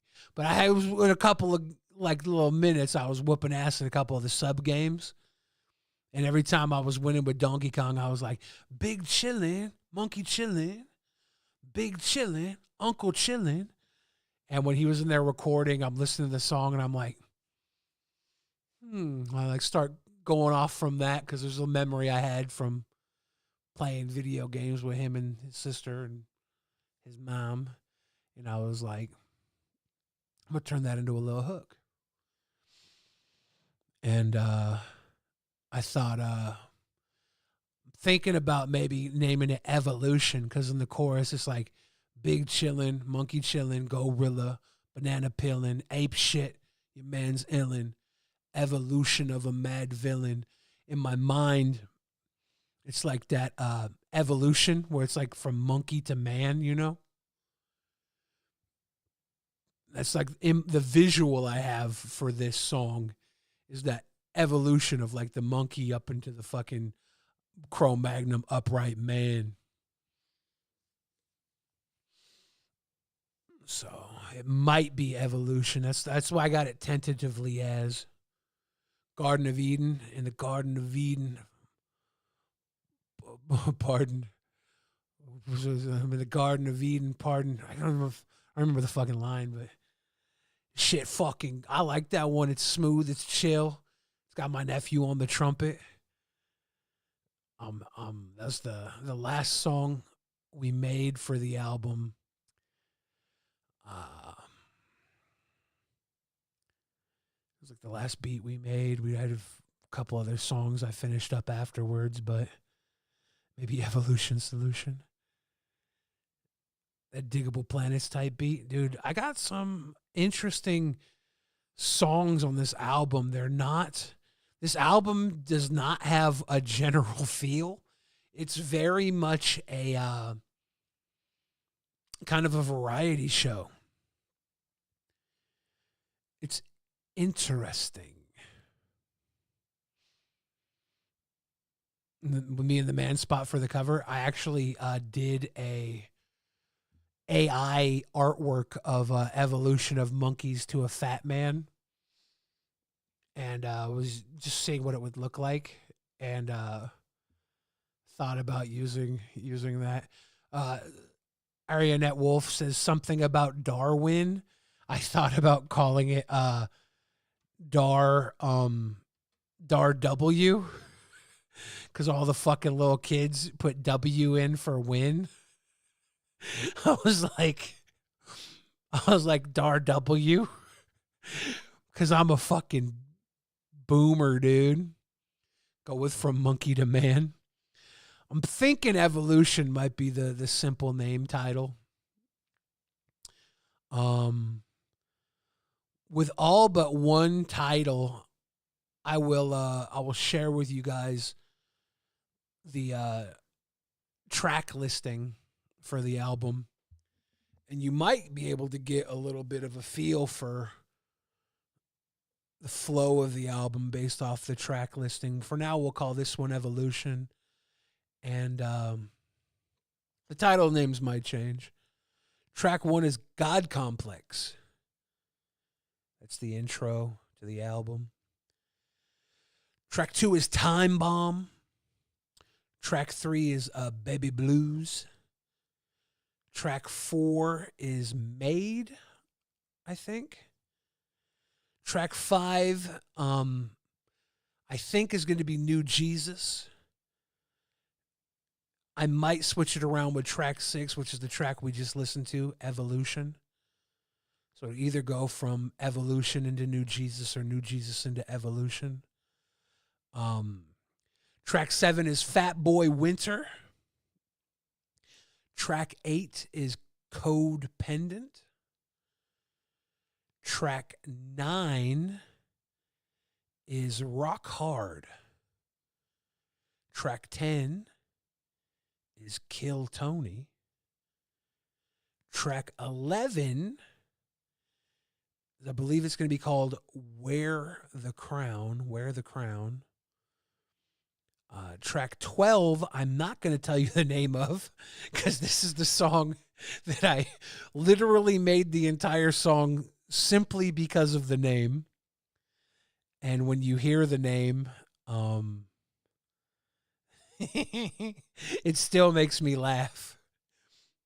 You could tell how fucked up my mind is, because I literally made this song just because of the name of the song.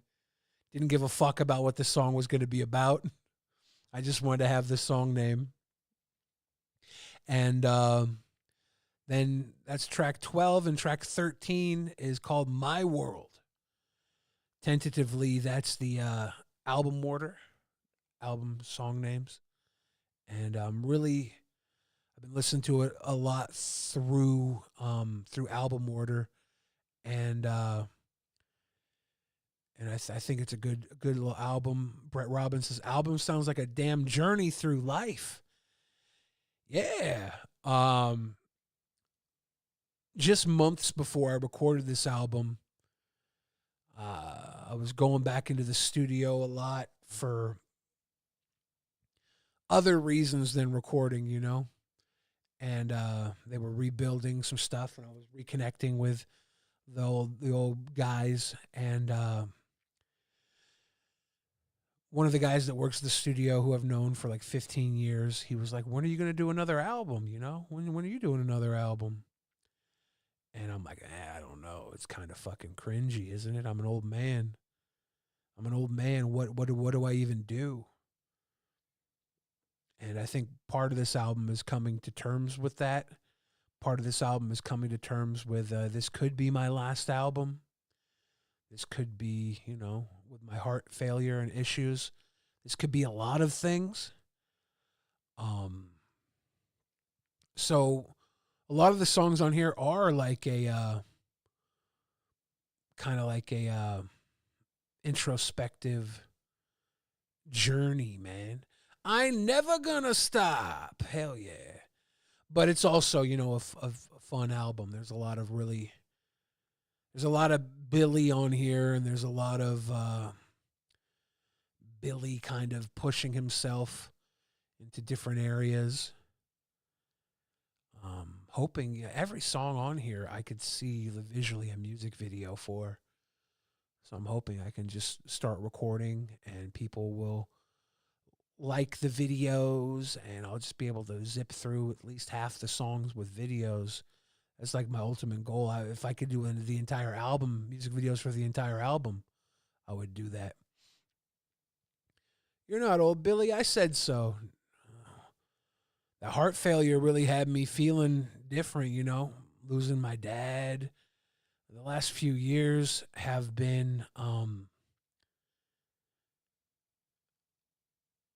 it's fucking the pandemic, you know. Everything has been different. Another Day in My World album. My World. But I don't think the album is necessarily reflection, but there's a lot of there's a lot of reflection in it, you know. Do a movie like The Wall for my stuff, that would be fucking fun, dude. I could see this being a movie. I think if this album was a movie, I think I would have to be like a right off the bat, God complex, it would have to be telling the story of someone who is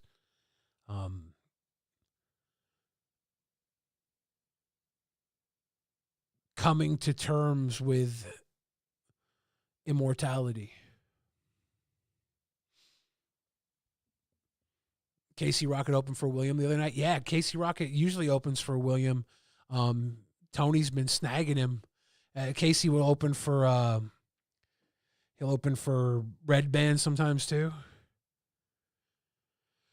Casey Rocket is killing it right now on the comedy scene. Making anime. Yes. The only thing keeping me from doing all this stuff is budget and hopefully not health. I'm worried that my health will get worse, so I'm trying to get as much done as I can, I'm thinking I'll get better, but Hans Kim sucks. I don't want to say that because he'll take it personally. But I don't think he sucks. He's from Seattle. He's from here. He's a hometown boy, so I think that the way he reacted to things sucked. I wish he could roll with the punches better. You need that thick skin. For those of you that don't know what we're talking about comedy. Kill Tony podcast comedy. You might have heard I have a song on the album called Kill Tony. I'm very happy with that one too. It was an idea I had, and I wasn't sure if I was going to be able to pull it off. But I think I did. Phillips Fletcher says, I think you'll be okay, Billy. I think I will too. The big secret about me is that I probably am a god. And I'm just a very tired one. Yeah, Cam Patterson's hilarious. I like all those guys, their characters, I don't give a fuck if they're super hilarious or not. They're characters. They show up every week on the podcast to give a little bit of a breather and some regularity to the fans. If you look at it as a show, these guys are definitely not hitting it out of the ballpark every night unless they're in the pocket with their character. And when you give into your character, you're on the show because you're a character. If you own that, you can't do any wrong. Teach you the music stuff, music video stuff. Shit, I barely know what I'm doing, but I've been doing it for 20 years now.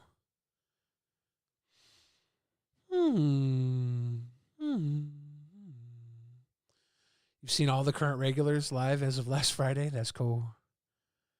That's cool, Juma.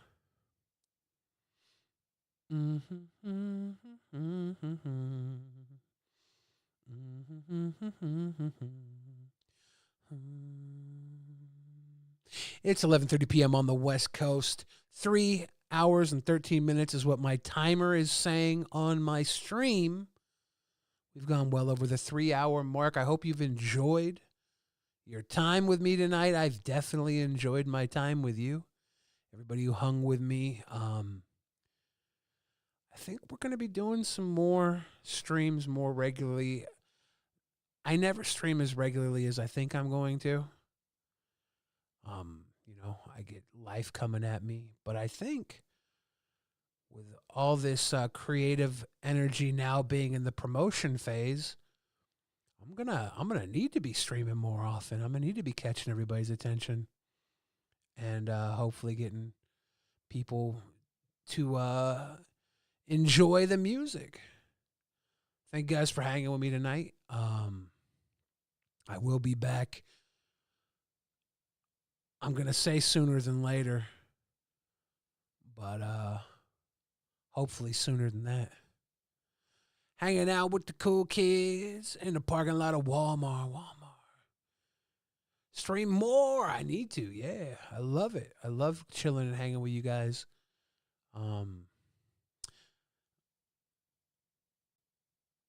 did I tell you guys about the sleep stuff? I was gonna get off of here. I was gonna leave. Before I do, I'm gonna tell you guys about the sleep study I did this week. They were testing me for sleep apnea, and I had to go into this basement in the hospital, and they have this basement. It's like a sleep study area where they have these little rooms. They're not like hospital rooms, but they are hospital rooms. They feel like hotel rooms, but there's like this camera on the fucking wall looking at you in the bed. It's like a sicko porn show box. And I wonder what would happen if I would have just started jerking off. They're watching me. Like, they never told me I couldn't, right? I wonder how many people do that. But they have a little box on the wall with a speaker, and they're like, "You feeling okay?" Like a fucking like I'm ordering a Wendy's Frosty or something through this machine. And I'm a terrible sleeper. I don't sleep very easily. I came in, no caffeine. I was fully prepared to go to bed early. Took my sleep gummies.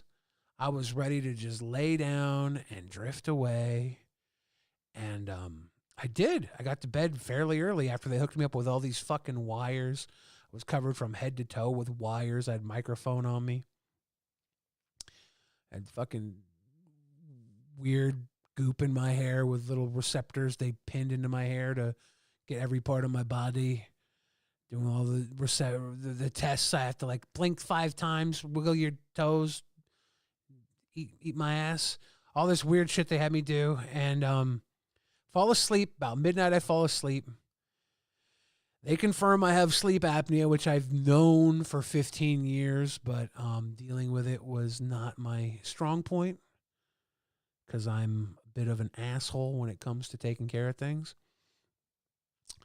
An hour, 20 minutes later, they wake me up and they have to put me on a CPAP machine. My thing is, once I get to sleep, if I wake up again, I can't sleep for like 4 or 5 more hours. I'm stuck. Once I wake up, I get a second wind. And I laid there until 5 in the morning, restless. This machine's blowing shit in my fucking mouth and my throat.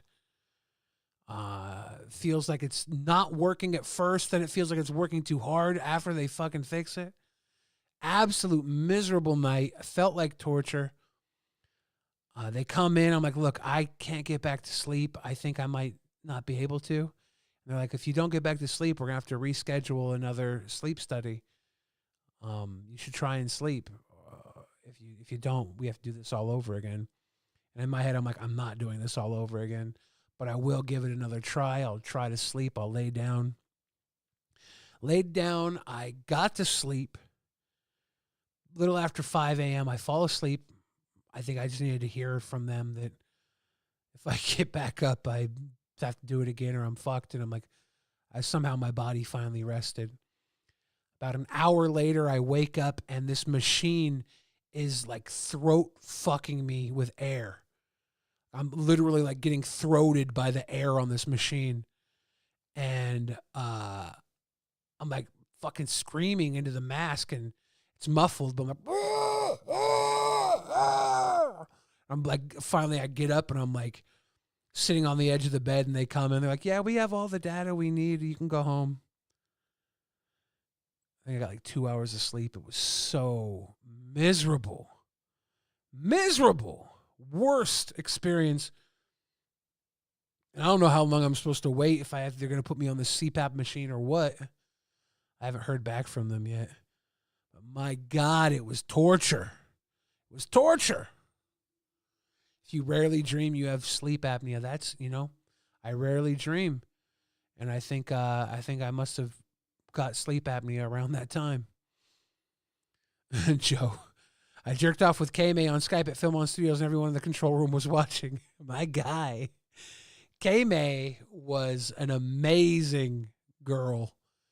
She was like smoking hot, 10 out of 10, an actual rock star. She was in a rock band. She played the fucking, was it bass or the regular guitar? actual rock star, gorgeous, just 10 out of 10, blonde, perfect girl in every way. Looked like maybe a younger blonde Angelina Jolie, maybe. Even that is, she's prettier than that. Gorgeous girl.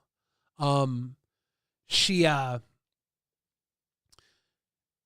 dated this 18-year-old kid that did not look like he had anything going for him. He was an actual kid-looking kid. She was like this super hot fucking like 10 out of 10 rock star blonde running around with this 18-year-old kid that looks like he's got a puppy dog face. And she would do the weirdest shit. Like, she's just on battle cam for a challenge. She's like, was it a challenge? She pissed herself for some reason. Sitting in the bathtub, she's just pissing herself. She was like suicide blonde incarnate. He was 16. He was something young, dude. Yeah, he was 16. She was 24. She was ridiculously hot. It was the funniest fucking thing. There were so many characters on battle cam. She was one of the amazing ones. You knew there was something fucking wrong with her because everything was right about her. And she should not have been hanging around any of us. She was like the coolest. She was a fucking rock star. She was in a rock band. She peed her pants for a $40 challenge. Exactly, Joe. Jesus. She got fake cans and started making real dough. She didn't even have bad boobs before that, but once she got the fake cans, she was like, well, now I'm a titty millionaire. I'm a 10 out of 10 with giant tits. People, if you're 10 out of 10 with giant tits, you're basically like the closest thing to a main character on Earth. It's 10 out of 10 with giant tits, or for a woman.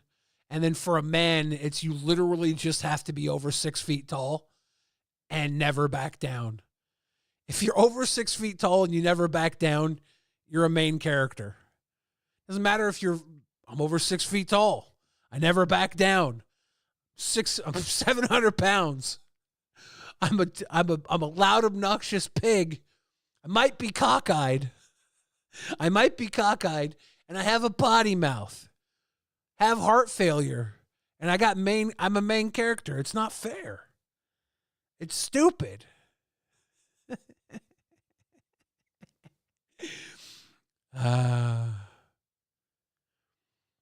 There's very small clips of battle cam out there. The majority of everything I think got washed away due to server storage issues. I don't know. Mismanagement of the information. The good old days. All the days are good. All the days are good. The battle cam movie about Alki David is called Lord of the Freaks. I'm not sure where it's available, but you could probably search online and find it. Let's close out on the battle cam house. You can see me and Joe.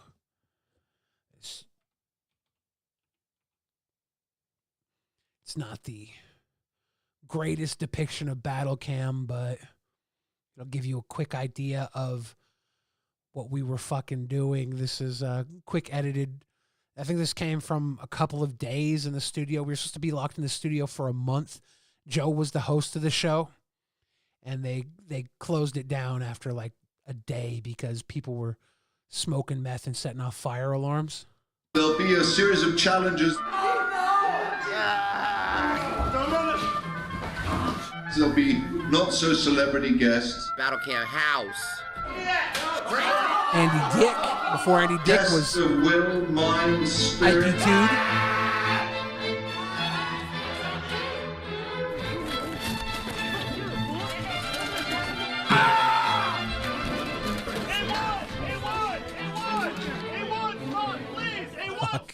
That's fucked up!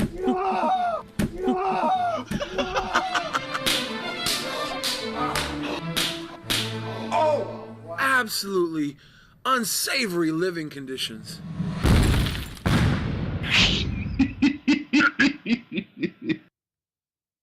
It's fucking ridiculous, man.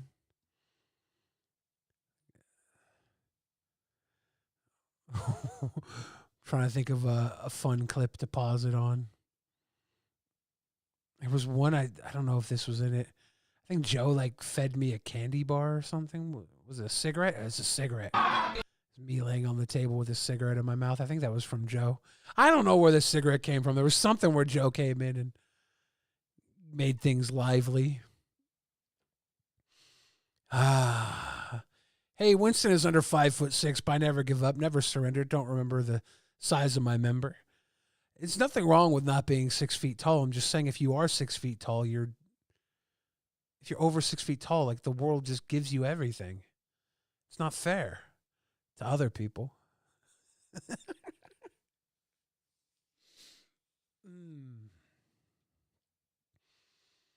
All right, guys. We're now coming. Hey, yo, Odin. Odin donated $10. There you go. It was all worth it. I got a little $10 buckaroo bonus from a man, Odin. Cheers, Odin. Thank you for the buckaroo bonus. You and Joe should do a podcast. We have literally been talking about it. You know, it's we should. It could be happening sooner than later. I don't know. We have to talk about it again and figure it out. I'm doing a lot of stuff with the album, so I think it's just a matter of what all we can do.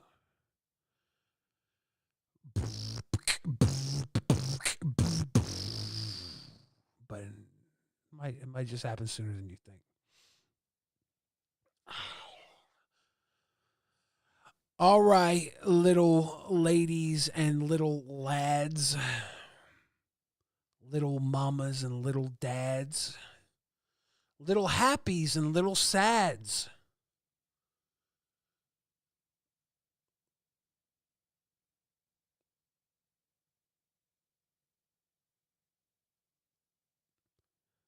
I've stretched this thing out way longer than I planned to.